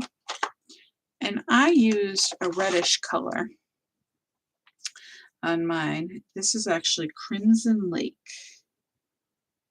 And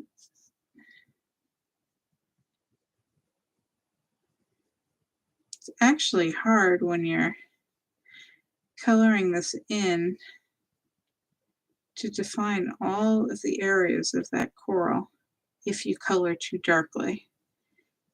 Now this would probably be one of those, if you did stamp it in black, it would have more contrast.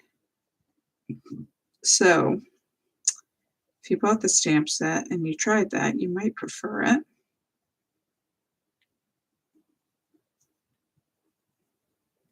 I'm just coloring a little lighter than I did in the sample, and then I can go in and I'm just adding some darker areas that's kind of like the behind, the pieces that are behind the other ones, what's peeking out, as if that was in shadow a little bit.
I'm going to go through, I'm going to grab my darker brown pencil. And I added some darker spots with the red, but I'm going to add some spots here with the brown. Not too much. But on my card, it's kind of it's not a lot of definition there. It doesn't have that interest with the different colors. So I'm seeing if I can get some improvement on this one.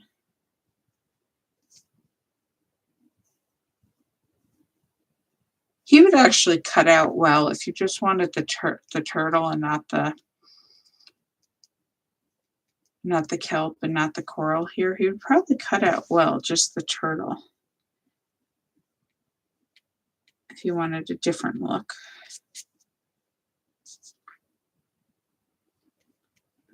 If you didn't buy this stamp set and you wanted to make some more cards, I do have it, of course, so let me know. So I don't know if that's a big improvement, but it's different. You can keep adding different colors.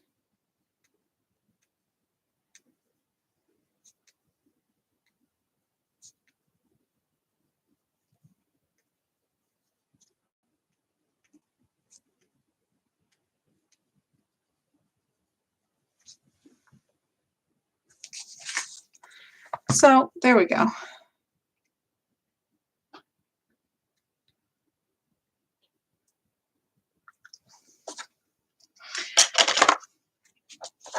Oh, and we need some shells too. So we need a scallop and 2 more starfish.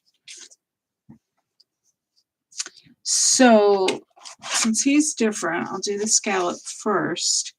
And what I did was I colored him gray first.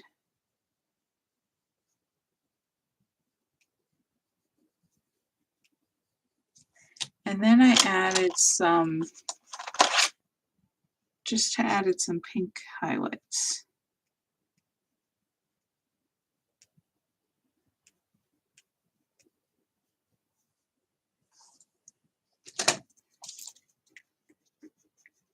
Not doing so great staying in the lines tonight. It's better. And then I'm going to do the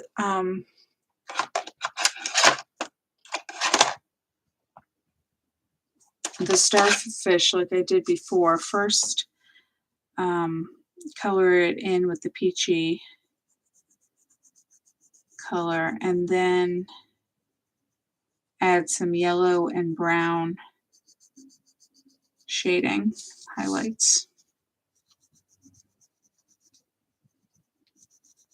I want 2 of these guys.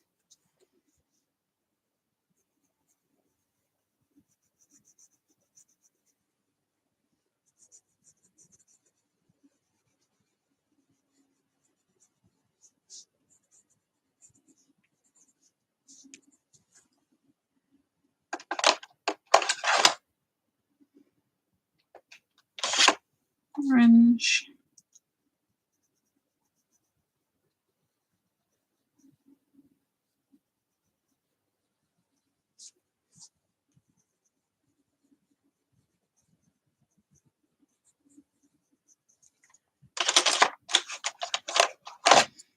And some brown. Looks a little better actually. Instead of putting the brown in the middle, I'm putting it around kind of the curves of his fingers.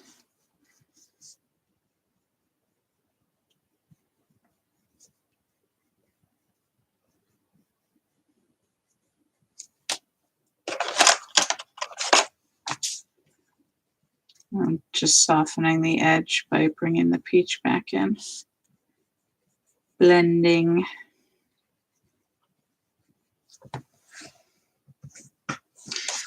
It's a little too dark on this one. The one thing you can do sometimes is, if you did color too dark, you can't, be careful by pulling the color onto your background with an eraser.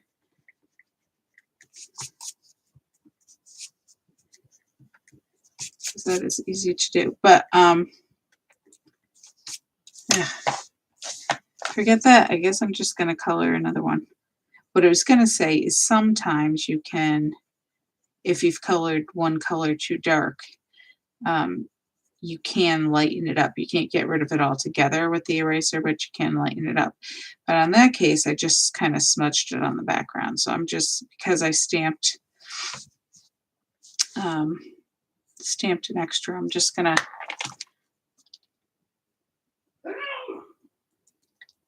color the extra one, use that one instead, and just be more careful when I add my brown accents. Do not go too dark this time.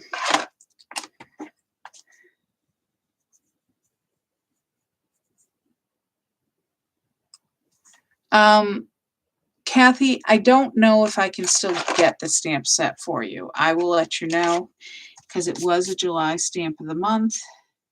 Usually when the month is over, they are no longer available. But sometimes people ordered extra ones that they weren't able to sell, so they sometimes have them available. So I can ask if anybody has one. I might be willing to sell mine too at a discount. I just have to think about it. But we'll talk about it. Okay, so I got my 2 starfish and my scallop shell, and we can put this guy aside for now. And all we have left is the crab.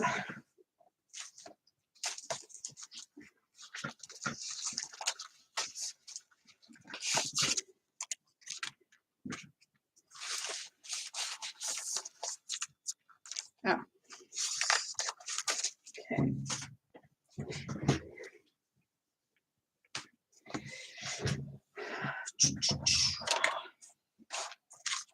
Here's our crab. And now he is the most different when I colored him with markers because I didn't quite I had a light orange and I have a burnt orange, but I didn't have an orangey red. So he is a red crab. So definitely deeper color there for this crab. I don't think he looks bad though, it's just quite different than the original color.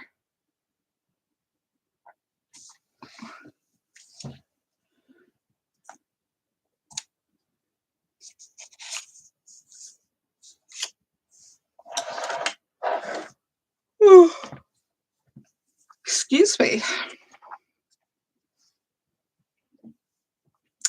Okay, so I have this orangey red color with my colored pencils, and it's actually scarlet red.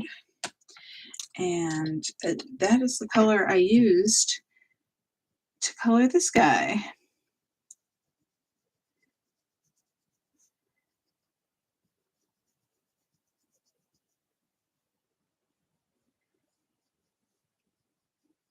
And honestly, in nature, when these guys are alive, they probably have a lot more brown in them. But considering crab is my absolute ultimate favorite meal of all time, and they are definitely orangey red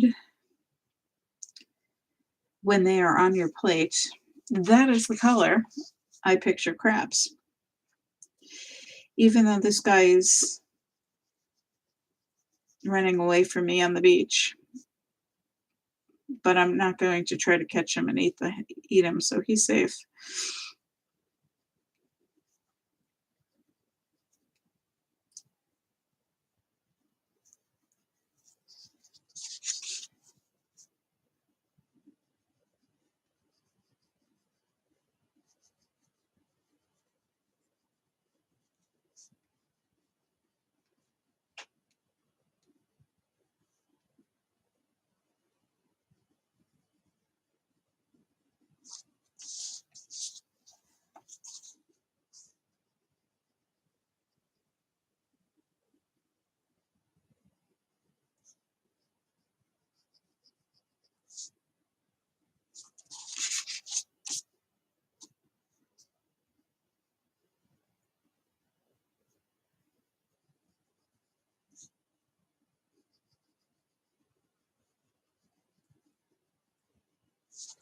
Okay, and now I'm just gonna go in and add some shading.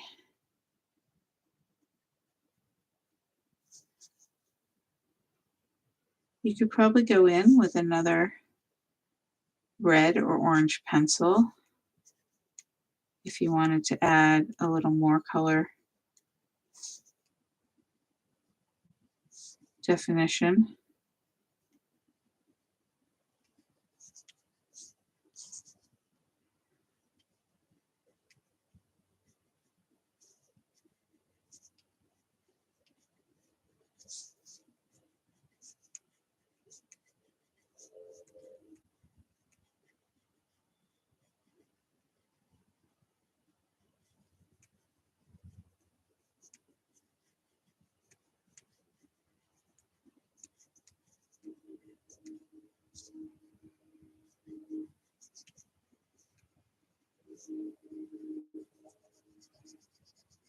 Just read an article, or I didn't read an article, Dave read an article. I read the headline that apparently the king crabs, which is not my favorite kind of crab, but probably a good indicator of the other types of crab, are all missing from Alaska. They don't know where they've been, which is a real problem. And that's why king crab, at least, I mean, all crab is really expensive.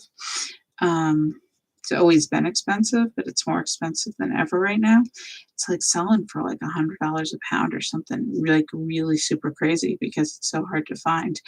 And I really hope that situation rectifies itself because I'm going to be very sad. I mean, I don't get crab very often, But if I don't get it at all, I'm going to be devastated.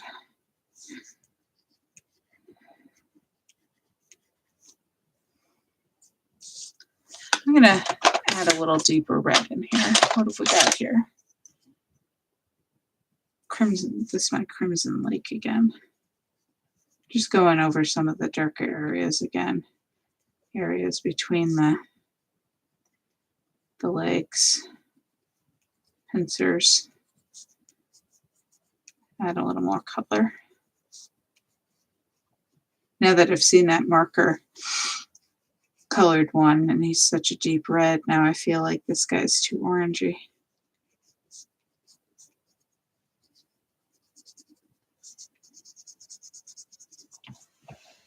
There we go.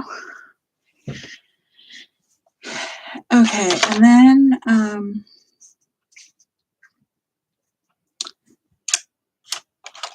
going to take my light brown. The other one we colored gray. But this is such a warmer, this card overall has such a warmer tone because of the brown and yellow sand. The gray is too cool. So I'm going to very lightly color the scallop with the lightest brown I have. And then I'm going to go like we did before and add some pink highlights in it. And maybe just a couple down here at the bottom. Just a little deeper brown.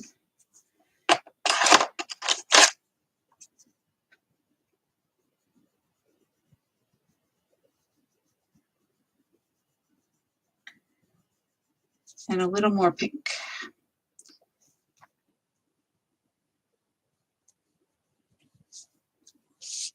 And then I'm just gonna get some, and I'm gonna use that aquamarine color again because it's the blue I have that's most similar to our blue water here. And I'm just gonna add some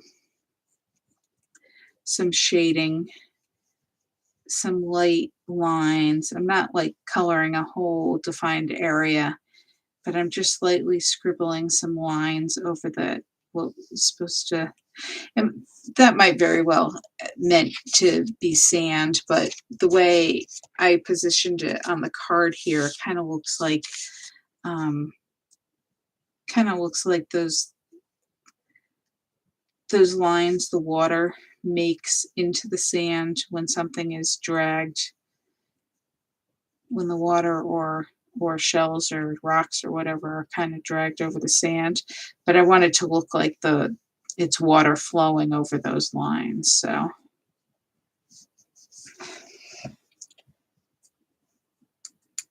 okay, and then we also need the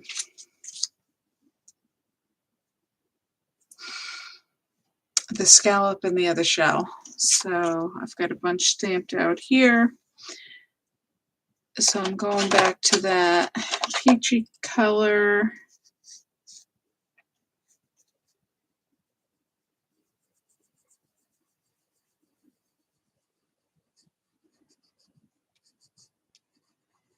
Just coloring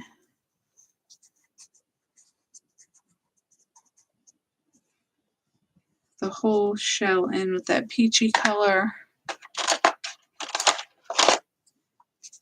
Adding some brown shading, just like we did for on the other card.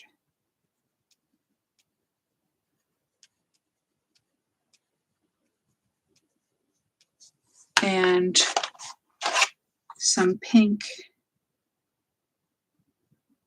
on the inside of the shell. Just blending that a little bit.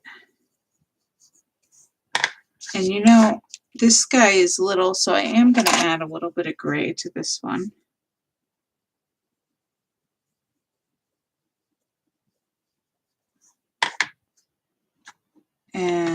pink.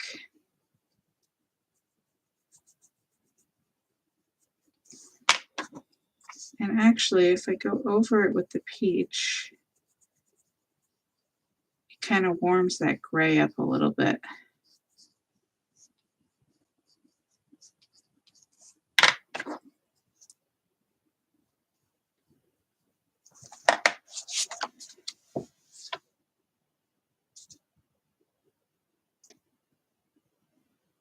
I wonder if I picked up the whole white and covered the whole area. If it, no, that kind of makes it worse, doesn't it?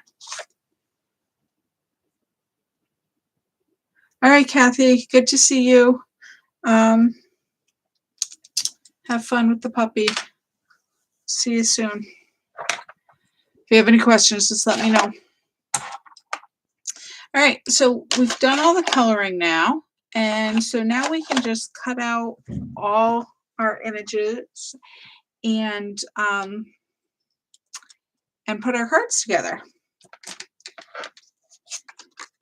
The coloring, I know the coloring and the blending take a little while, so. But we are in the home stretch. So with this crab here, I'm not going to go in, with all of the images. I'm not going to worry about cutting every little extra piece of white away. I just want to get the majority of the background away from my image.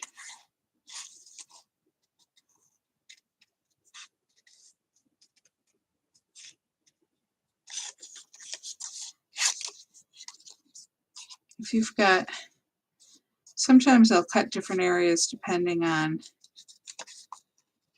like I cut away that piece right there.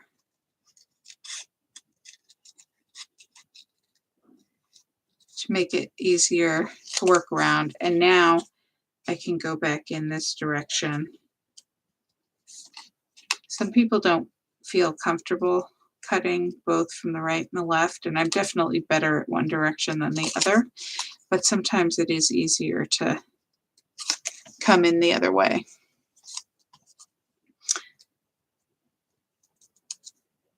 And I just want to, leave a small border, cut around the shape.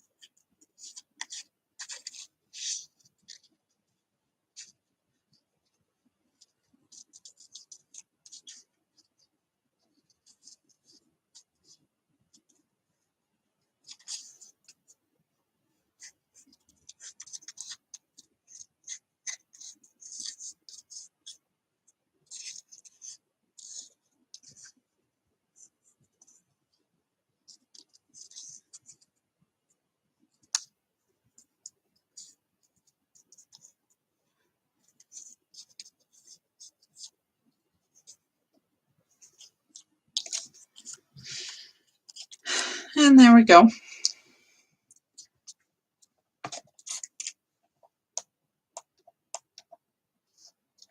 You know what?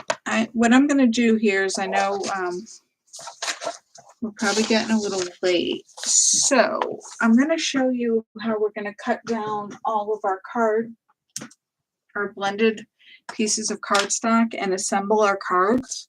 And that way, if you have to catch up on your coloring, or you want to take your time cutting out all your images, you can do that.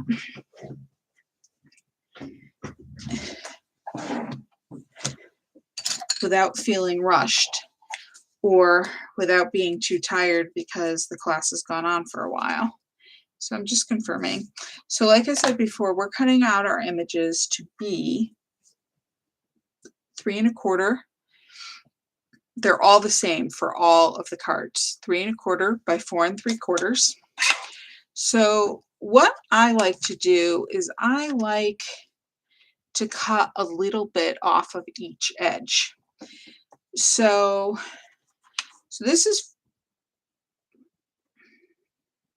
we're cutting about 1 inch off this direction, the short way. So I'm going to cut a little bit off the top. And we're cutting about 3/4 of an inch off the side. Now, like I said, I used, which this is the turtle one, I used my excess cut off pieces on the inside. You don't have to, but it's just something to be aware of if you're cutting. I'm just going to cut a sliver off that end. All right, so now I'm at 3 1/4 here. And then, oh, I should have cut the other edge first. See, I'm going to tell, and this is 4 3/4. So now my piece is a little shorter than this one if I want to put it on the inside. If I had cut the other direction first, I'd have a longer piece. So you could always color another piece too.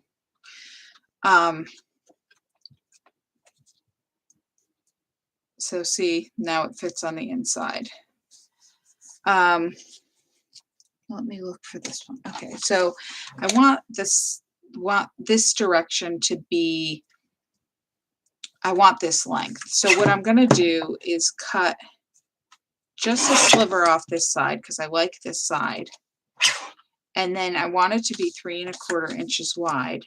So I'm going to turn it around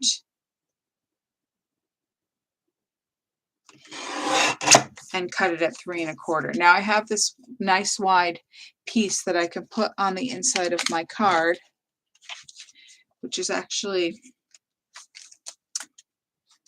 the same length as my card. Now I can, whoops, look at it. I can, I can trim it. I can make it a little smaller. I could put it all in one piece, but save this, and then you can decide how you want to decorate the inside.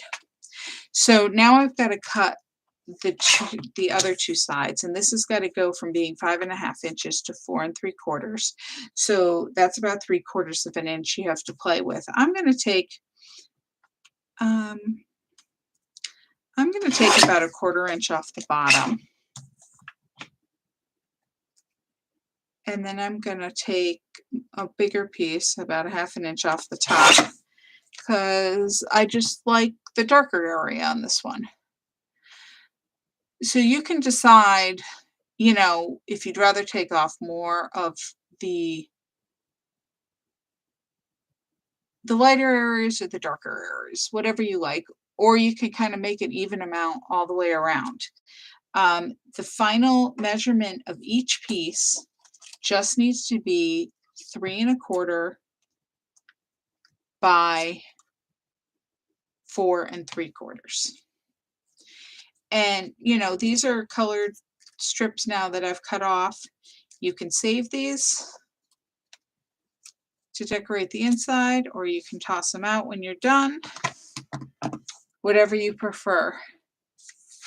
This guy, again, it's a vertical card, so we're going to cut the long sides first. And I'm just going to cut a little bit off of this side because this side's a little lighter than this side. For some reason, I just like the look of that side. And then by cutting just a sliver off, the reason I'm doing that is because it gets, though, if your edge looks a little weird. Like, see, I don't know if you could see in the camera, but this edge is a little darker, and I just like to cut off a little bit off at each edge when I'm cutting the panels down. I think it looks a little better, but that's me. So again, I'm going to cut this at 3 1/4 to get the final width of the panel, and I'm going to save this piece. And then it needs to be 4 3/4 this way.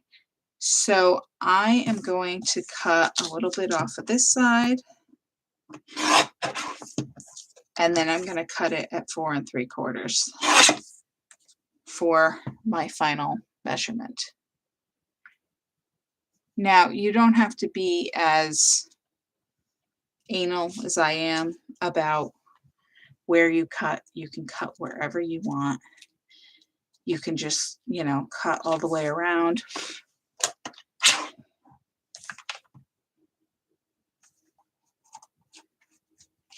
This, see, I used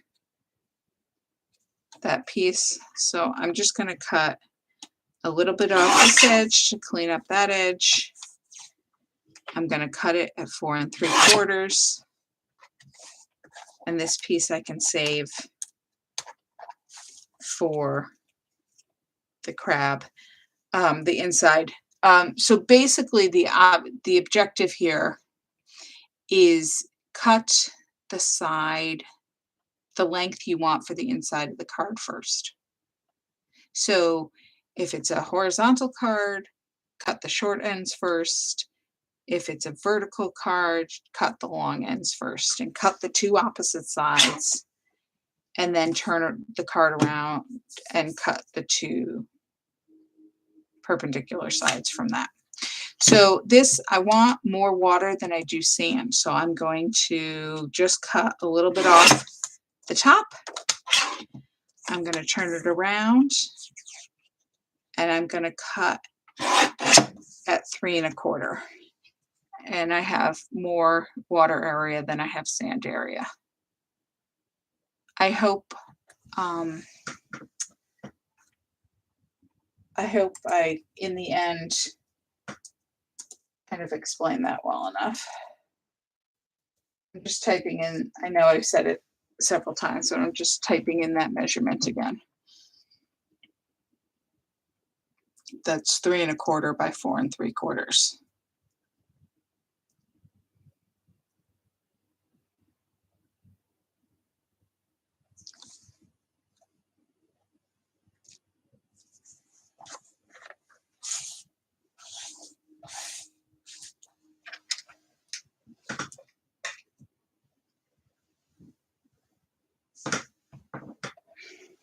I keep putting my kit behind me, and then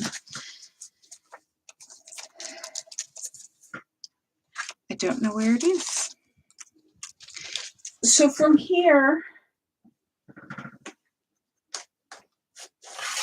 we're just assembling the cards. If your cards aren't folded yet, and you have to fold your cards, you can score them, of course, or just fold them in half.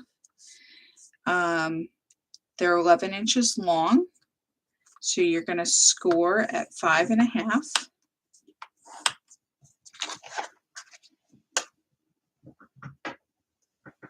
This is the seagull card. It's the light blue, which is, the color is called Glacier cardstock. You're going to score that 5 1/2, or just fold it in half. And then you should have another white panel of cardstock. This one is slightly smaller than the front of your card.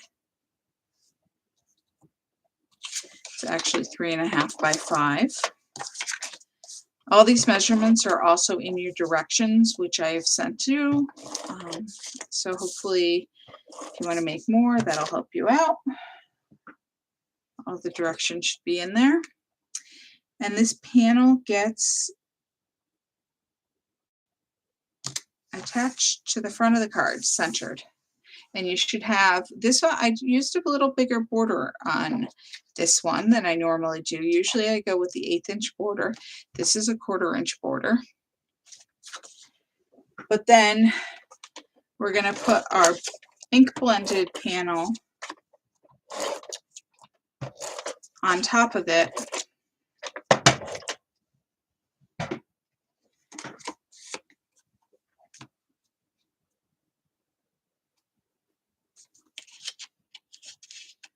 little tape overhang on the end there.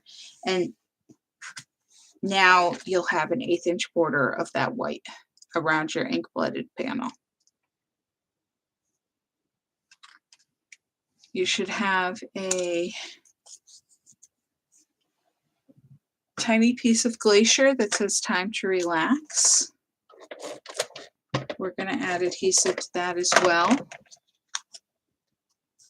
And we're going to attach it to the top. About 1/2 inch from the top of the ink blended panel, with the left edge aligned with the left edge of the ink blended panel. And that just gets attached flat. Seagull, however, we're going to attach with foam tape.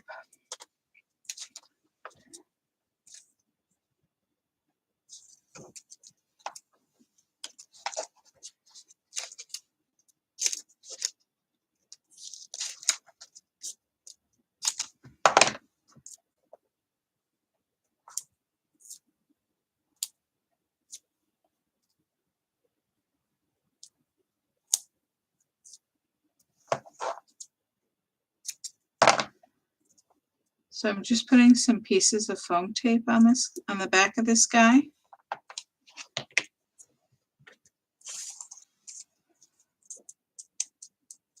Peeling off the backing pieces.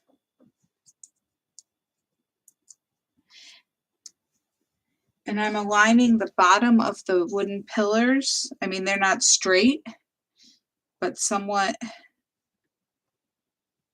aligning them to the bottom of the ink panel. And the tip of his tail should be along the right edge of the ink panel. That's how I did it.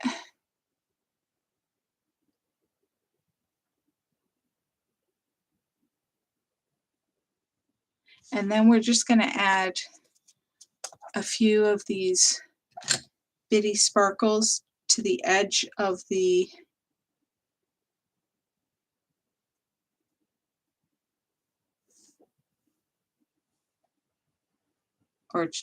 to the right of the time to relax panel. So I put the first one right there in the middle, about 1/8 of an inch away.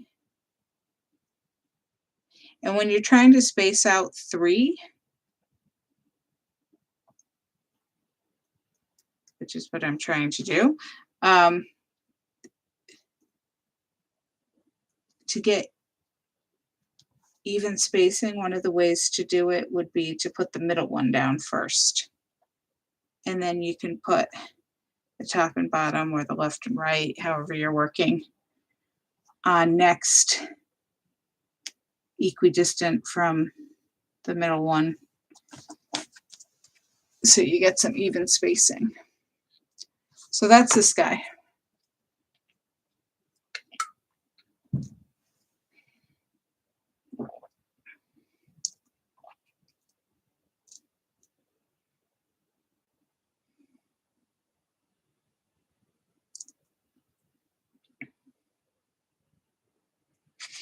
Okay, I'm going to go ahead and assemble the rest of them until the point of cutting out, since they're not all cut out. And I will make the whole things while we're sitting here, but just in case you have to go, or like I said, you get tired. This is Lagoon cardstock. It is deep teal. It is similar to that peacock feathers color we used. Again, the card is 11 inches long. So we're going to score at 5.5 inches. And we're going to fold on that score line, or just fold in half.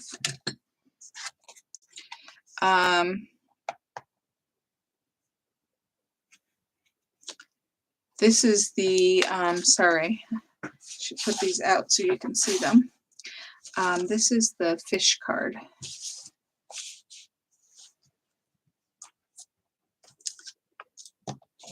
Got too many things.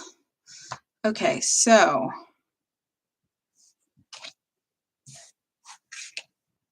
oh, and I'll go back to that. So the next panel is this bright green. Oh, and I didn't tell you on the Lagoon card, I put the darker side up when I was scoring. The lighter side is on the inside. And this green, again, it's the darker side that goes up. So we're going to go ahead. It's not a big difference in this color, but we're going to put the adhesive on the lighter side.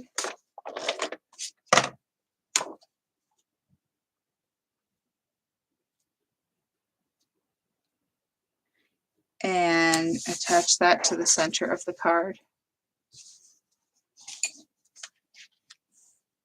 And you'll have, again, a 1/4 inch border around the panel.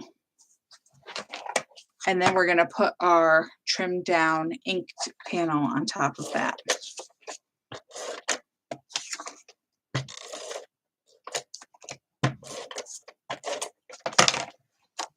So again, everything on these cards goes flat except for the colored images. Those will get attached with the foam tape. But these panels are flat, and then we're going to put this sentiment, "The voice of the sea speaks to the soul." We're going to, that's stamped on the lighter side of the Lagoon paper. If you don't like the sentiment, you don't have to add it. If I was making these cards without it being a card kit, I would probably have waited till the ink dried completely. So maybe the next day, just to be safe. And then I probably would have stamped it directly onto the ink panel. But because you don't have the stamps necessarily, I put it on the panel for you. Okay, so next we would cut out our fish and our shells, and we'd attach those with foam tape and then add our sparkles. And I'm going to do that. I'm just going to assemble the other card fronts first. And then on the inside, you can put, if you have a piece, this one's a little wider. I think it's a little too wide. So I'm just going to trim it.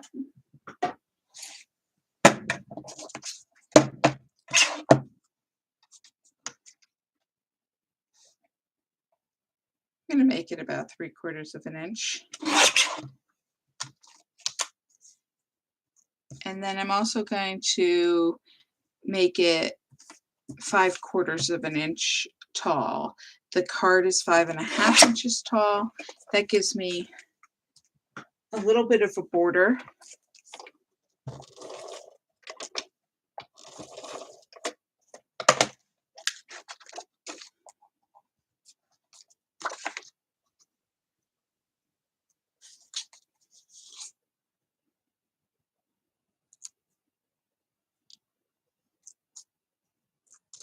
And I'm going to put that, I have that, it's a 1/4 of an inch shorter, so I can have 1/8 of an inch at the top and the bottom and on the right edge. Again, entirely up to you if you want to add that little accent or how big you want to make the strip.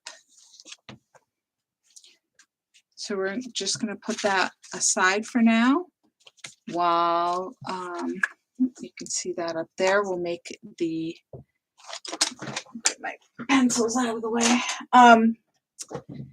Put together the card front for the turtle card, which is the green cardstock.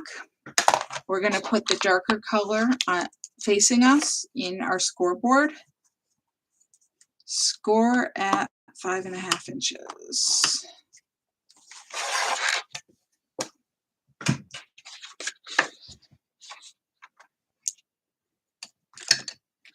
And fold on that score line. All right, this is a Lagoon piece of cardstock, we're going to put the darker side up. So we're going to put adhesive on the lighter side.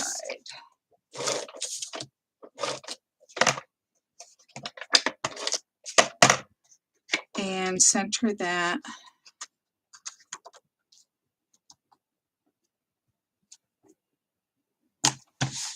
on the card front. So you have a 1/4 inch border all the way around. And then we're going to put our trimmed down inked panel on top of that. And you should have an 1/8 inch border around the edge of that panel. I'm using my bone folder to press that just because the ink is still a little damp on these.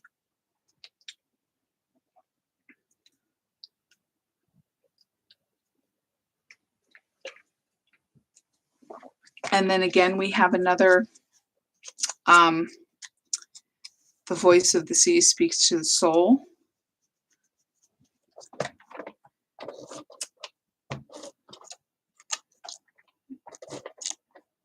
And put this in the top right corner. I'm putting it about 1/8 of an inch away from the top and the right edge of the inked panel. And then when we cut out our images, they'll go on with foam tape along with the sparkles.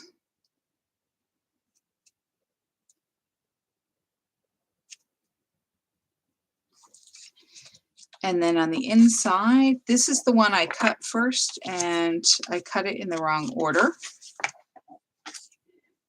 So my strip is a little shorter, but you know what? That's okay with me.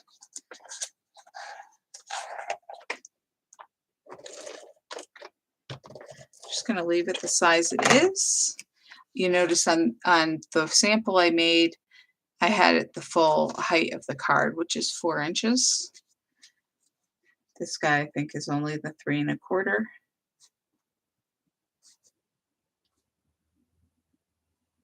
And I'm going to center it top to bottom and put that same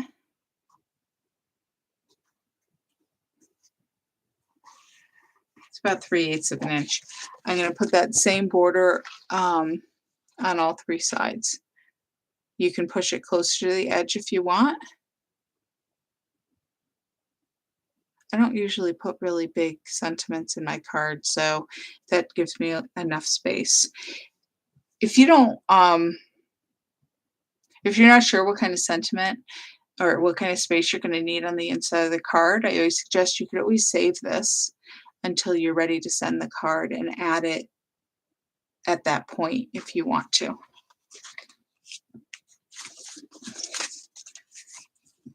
Okay, and now we've got our crab. Go back to our crab. So this is the brown cardstock. This is an older one. It's funny, it's a different dye lot than the sample card. So it is the same on the front and the back. This is a oldie but goodie color.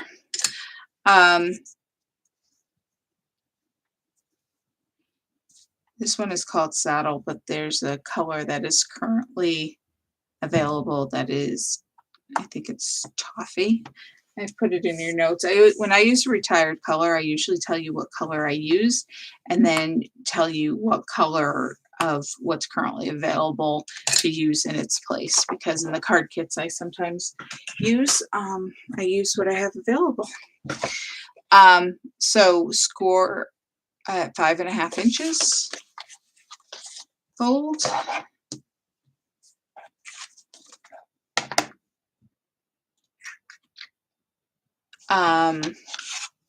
We have a lagoon panel, and we're going to use the lighter side So you're going to put the adhesive on the darker side.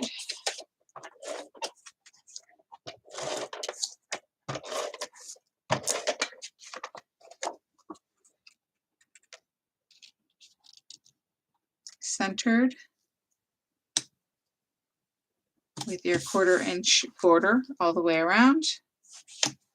And then we'll put our inked panel on top of that. And that will have the 1/8 inch border.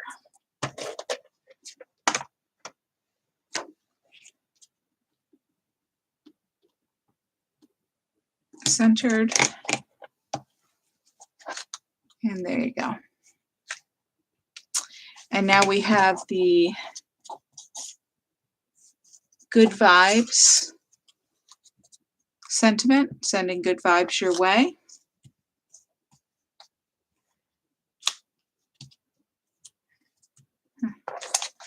Um,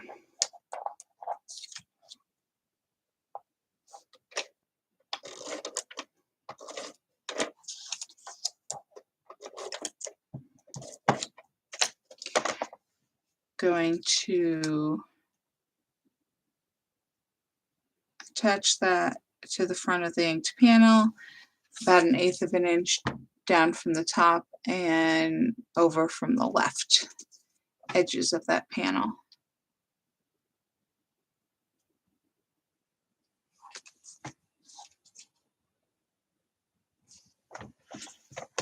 And this crab, I did cut out the crab, so I can go ahead and put foam tape on him.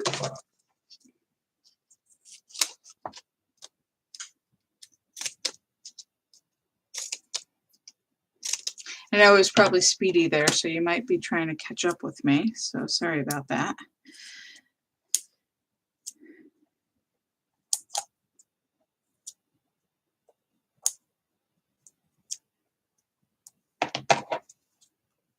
I'll try to cut some even smaller pieces of my foam tape here to get into the smaller areas of the image.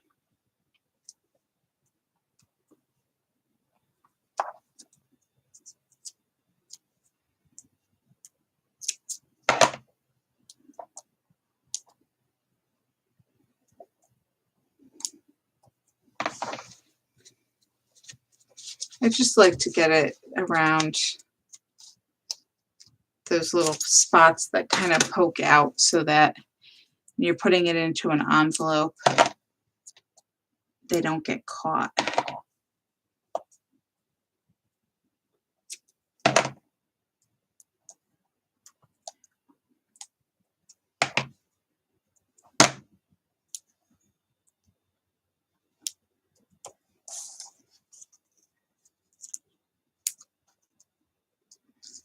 Okay, and then I'm just, whoops, threw them in the garbage. I'm just peeling off the backing pieces over the garbage.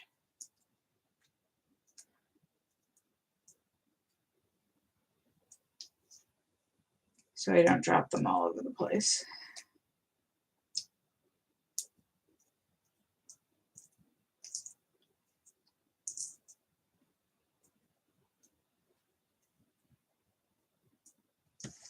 Okay, and then the way I'm going to attach him to the card is on an angle so that that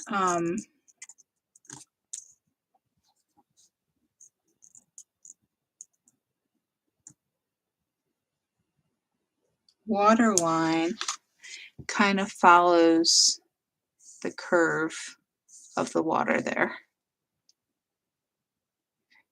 If you're not exactly on the edge, that's fine. And actually, I put him kind of higher up than I did, so I don't know if my scallop shell is actually going to fit. But if it doesn't, I'll just put it somewhere else. So I'm going to cut out a scallop shell and a conch shell.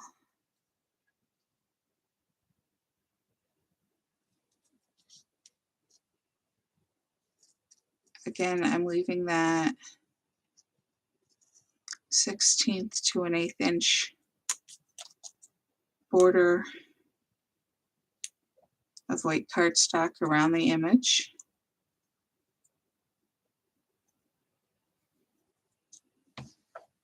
Let's see. I don't know. I think that's too crowded up there.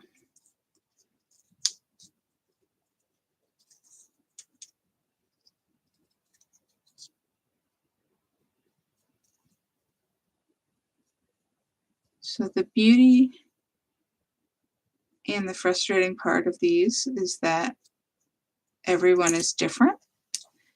So, um, so like you may end up with your crab in a slightly different location, so you can't put the shell in the same location as your sample card, but guess what? Nobody knows. And it's not like it was supposed to be one way or another or it's wrong. So I think what I'm going to do here is put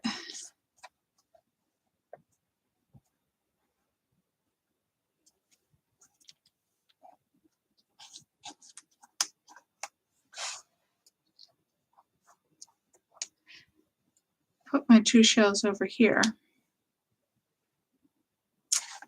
and skip the one up there. Unless, let me see. Nah, it's too crowded. So I'm going to put them over here and make it just a little different.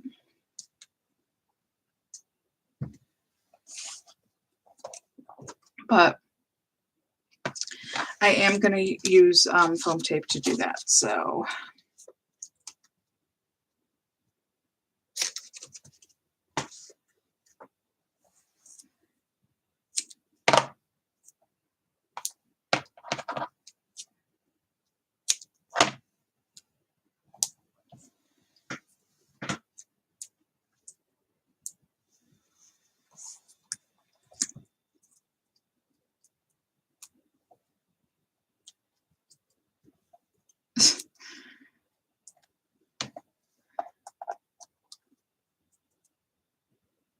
the adhesive definitely wants to stick to my fingers tonight. All right, and now I'm going to add more of those bitty sparkles.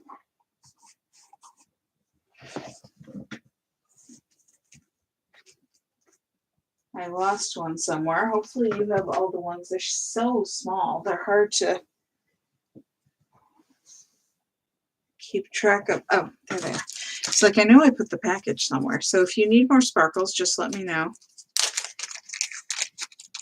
If they didn't travel well. It's funny, they're so small you wouldn't think they'd make a difference, but they really do shine once you get them on the card. And you'll know, and I'll show you when we get to the other cards, that when I put the sparkles on, I usually put a dot of glue underneath them just to give them a little extra security on the card. But these are so tiny. If you put the glue on your card, I mean, you can certainly try if you have a light hand, but the glue often gushes out. So I don't bother with these guys. And then if you want to put a strip on the inside, you can do that. My strip is actually longer than the card. Instead of cutting it ahead of time, what I'm going to do is I'm going to put it about 1/4 of an inch from the right edge, and I'm lining up the bottom, and the top is overhanging.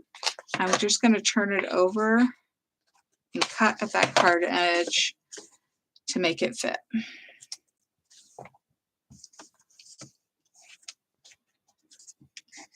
So this is the crab.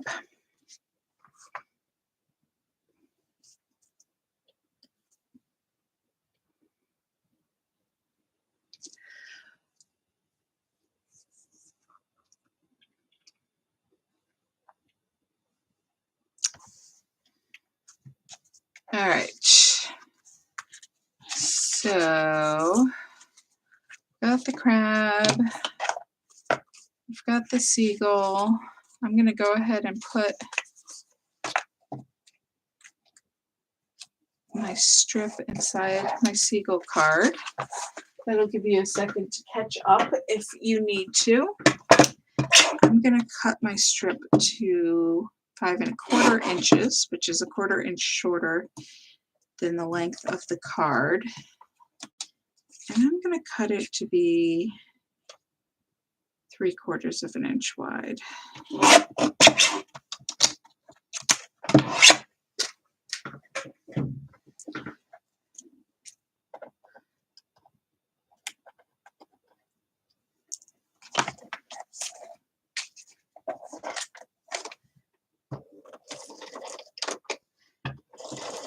And I'm going to put this one on the left side of the card.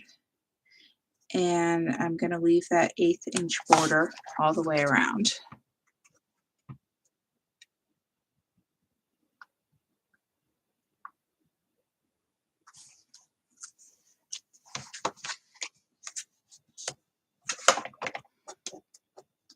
Just simple, but a little extra, a little something on the inside to surprise the recipient. Okay, so shall we do our fish?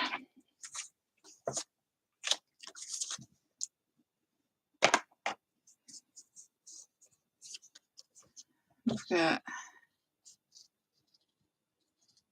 the shell.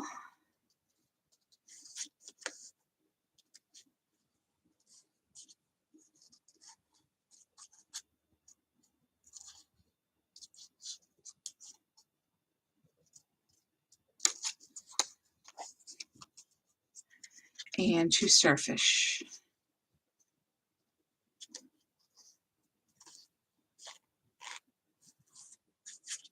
Whoops.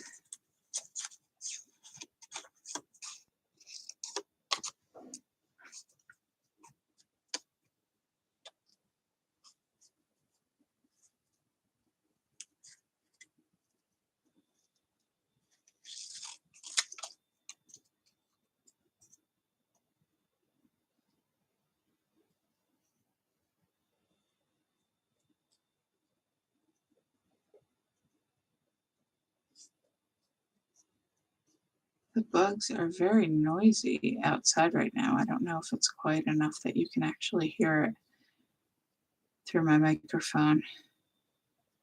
But man, they're noisy.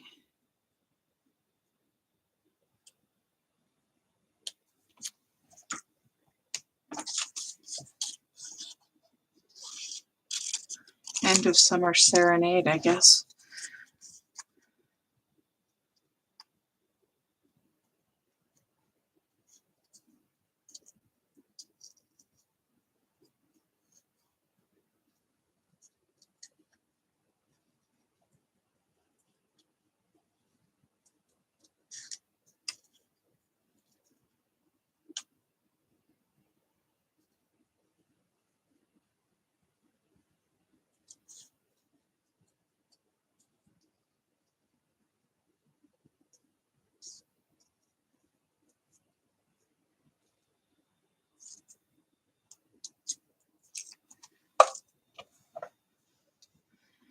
And the fish and his coral.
Okay, so all of these get put on the card with foam tape.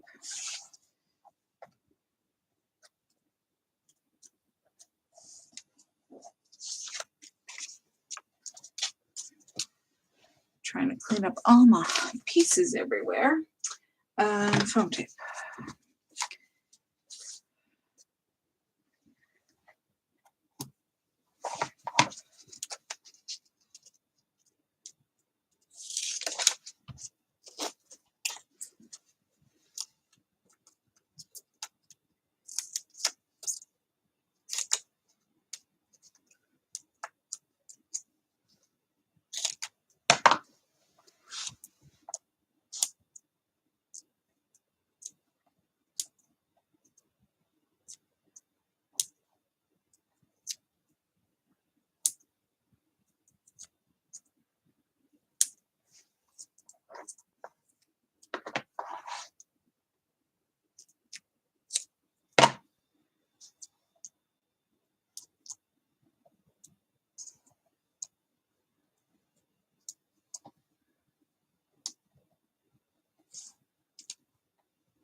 Okay, these little teeny tiny pieces.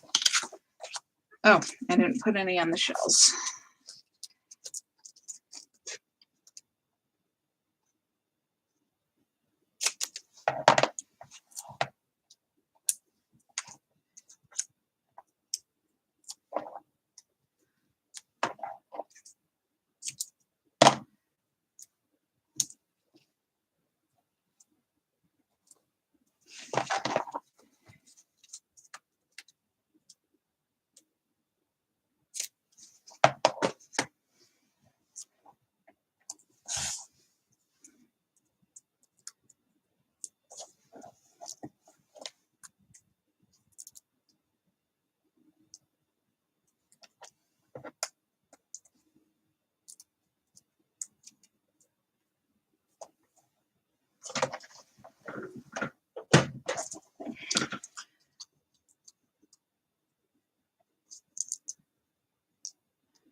Piece didn't want to come off.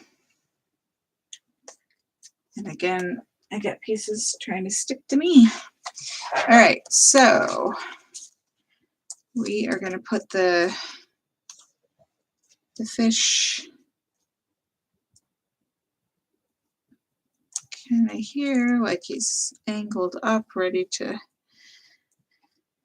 swim upwards, and put our starfish and shell. And then we're going to put some sparkles on, and these are the slightly bigger sparkles. They're just called sparkles as opposed to, well, technically, I guess they're clear sparkles versus the bitty sparkles. And these I am going to put a dot. This is entirely up to you, but I'm going to put a dot of glue at each spot. I'm going to attach a sparkle. I kind of had them look like they're kind of coming out of his mouth and then rising up through the water. The glue just adds some extra security, makes them stick a little better. If you're putting these on scrapbook pages, you're then putting them in plastic and they're protected. But on a card, they get banged around in the envelope a little bit.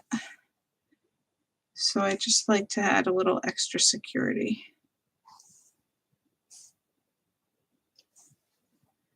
But like I said, it's up to you. Majority of them stick just fine without any extra help. So there you go.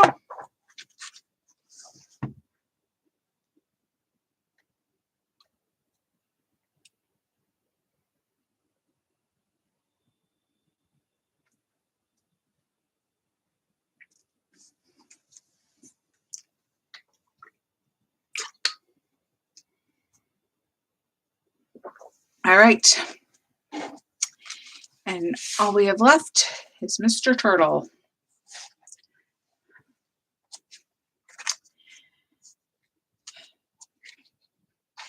We already put the inside piece on him.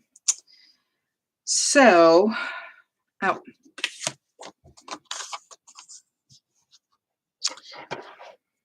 Now this is the one that I smudged my starfish. Okay, so on this guy, we are going to cut around the bubbles. We don't want to keep the bubbles. We put sparkles on instead. So at first I cut out the bubbles and it just looked weird. Didn't like it. So then I cut them off and said, nope, we're going to do sparkles instead.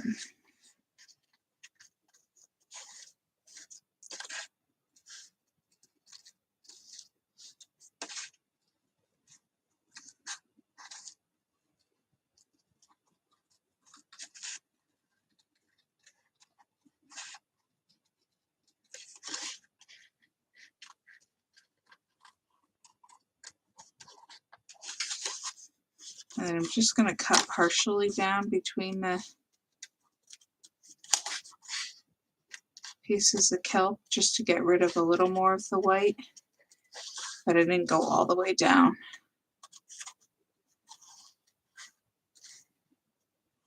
Because they were closer together down there and harder to cut apart.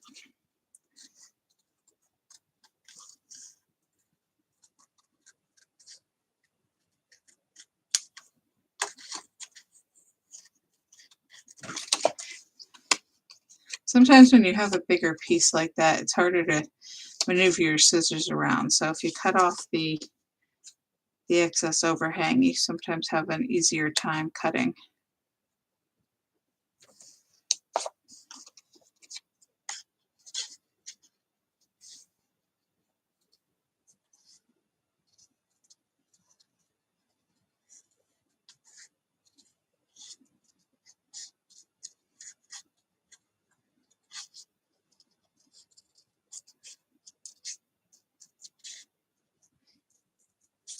Cheryl, I wonder how your scan and cut would work if you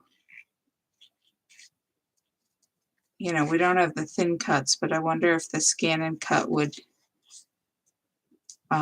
record this image and then cut it out for you, so then you didn't have to do all this cutting. Probably only be worth it if you were going to make a whole bunch of them, but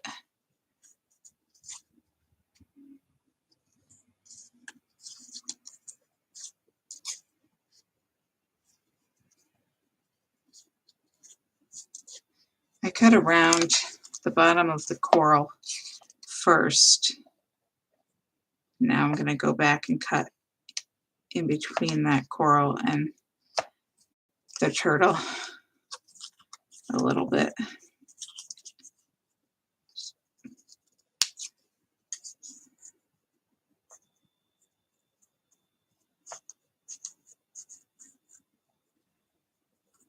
Just a little patience. And if you didn't want to cut out this piece here, you could leave it in there.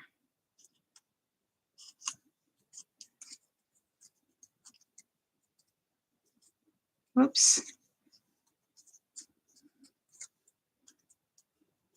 Just make sure you actually cut it before you try to pull it away.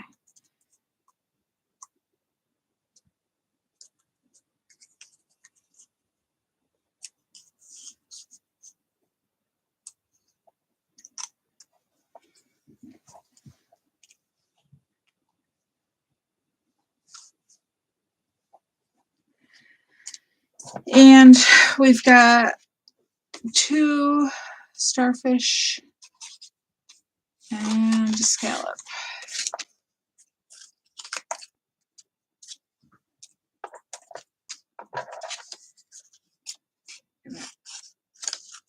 Throw away that smudged one so I don't accidentally cut it out.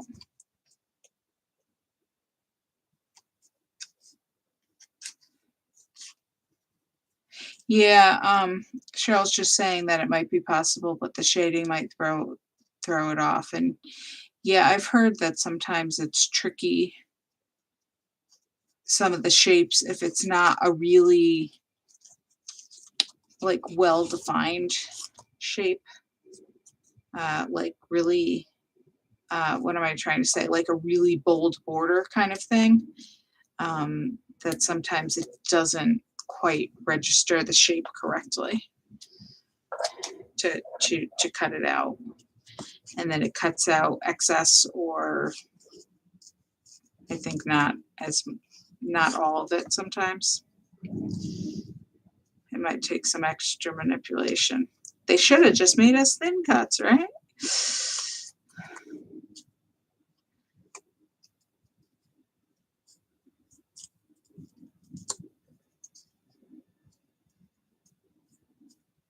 I don't know. Some people like this kind of detailed cutting, so I guess they're happy.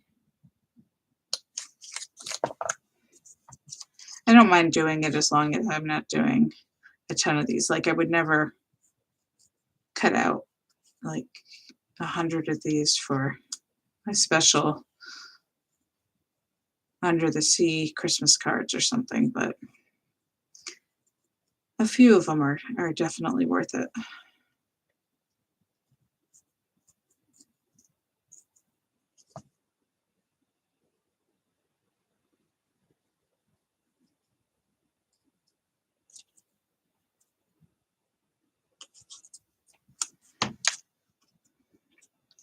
Quite a pile of scrap paper over there. Okay.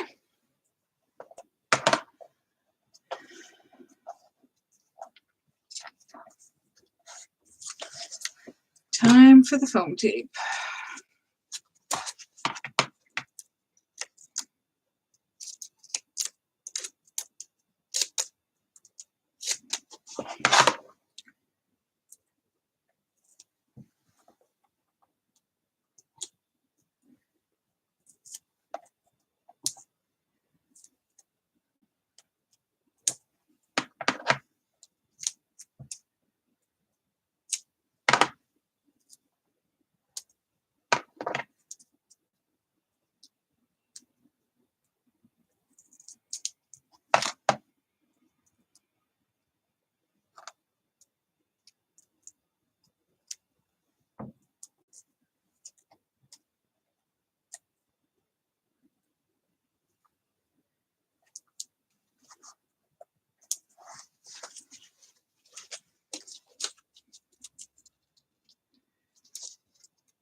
Okay.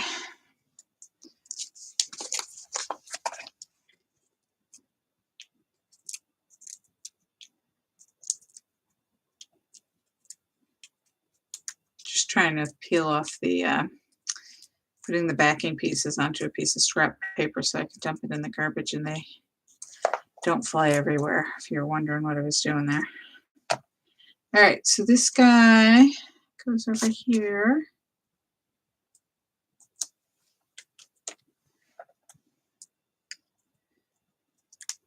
And we got a scallop.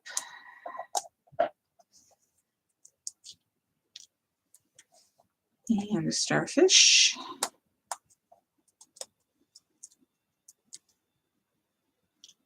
And a little too close together there. Another starfish.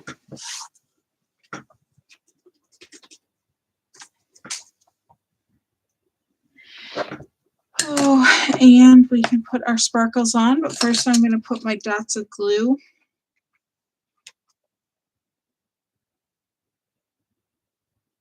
Whoops. You know, you go from not quite enough glue to a bigger dot than you wanted.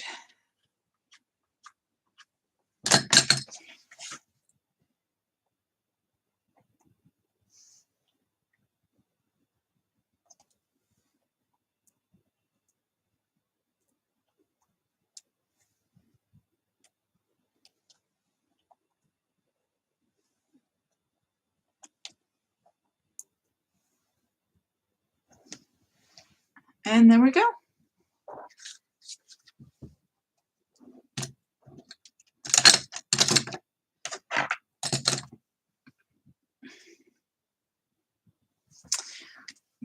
So there are our 4 cards.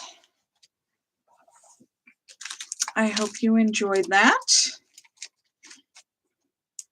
They're not difficult, just the coloring and the cutting takes a little time. So if you have any questions, just let me know.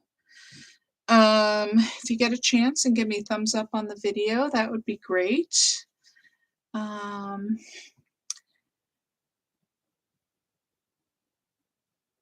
Party Fox is in 2 weeks on the 7th. Remember, that's a Wednesday night. I will send you a reminder.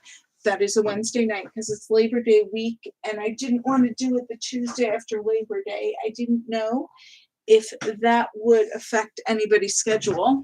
If anybody was going away for the weekend. If you haven't seen those cards, these are those cards. And these two kind of pop open. And then I also, I can still get you a kit for these. I just can't get,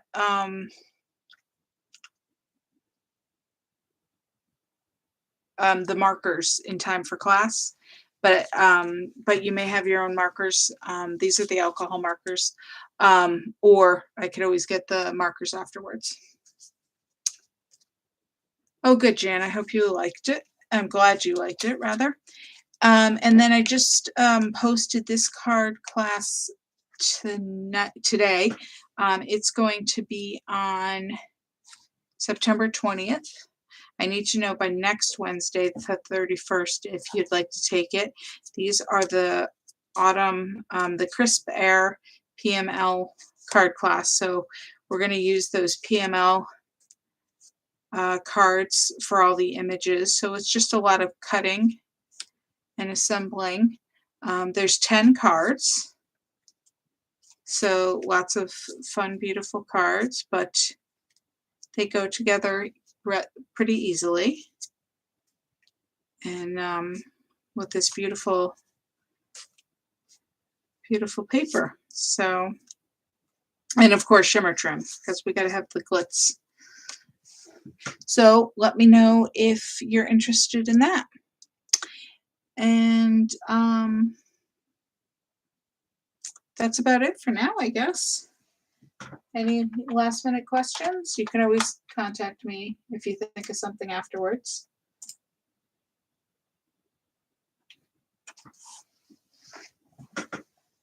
Oh, you're welcome, Cheryl. Thank you. I appreciate it.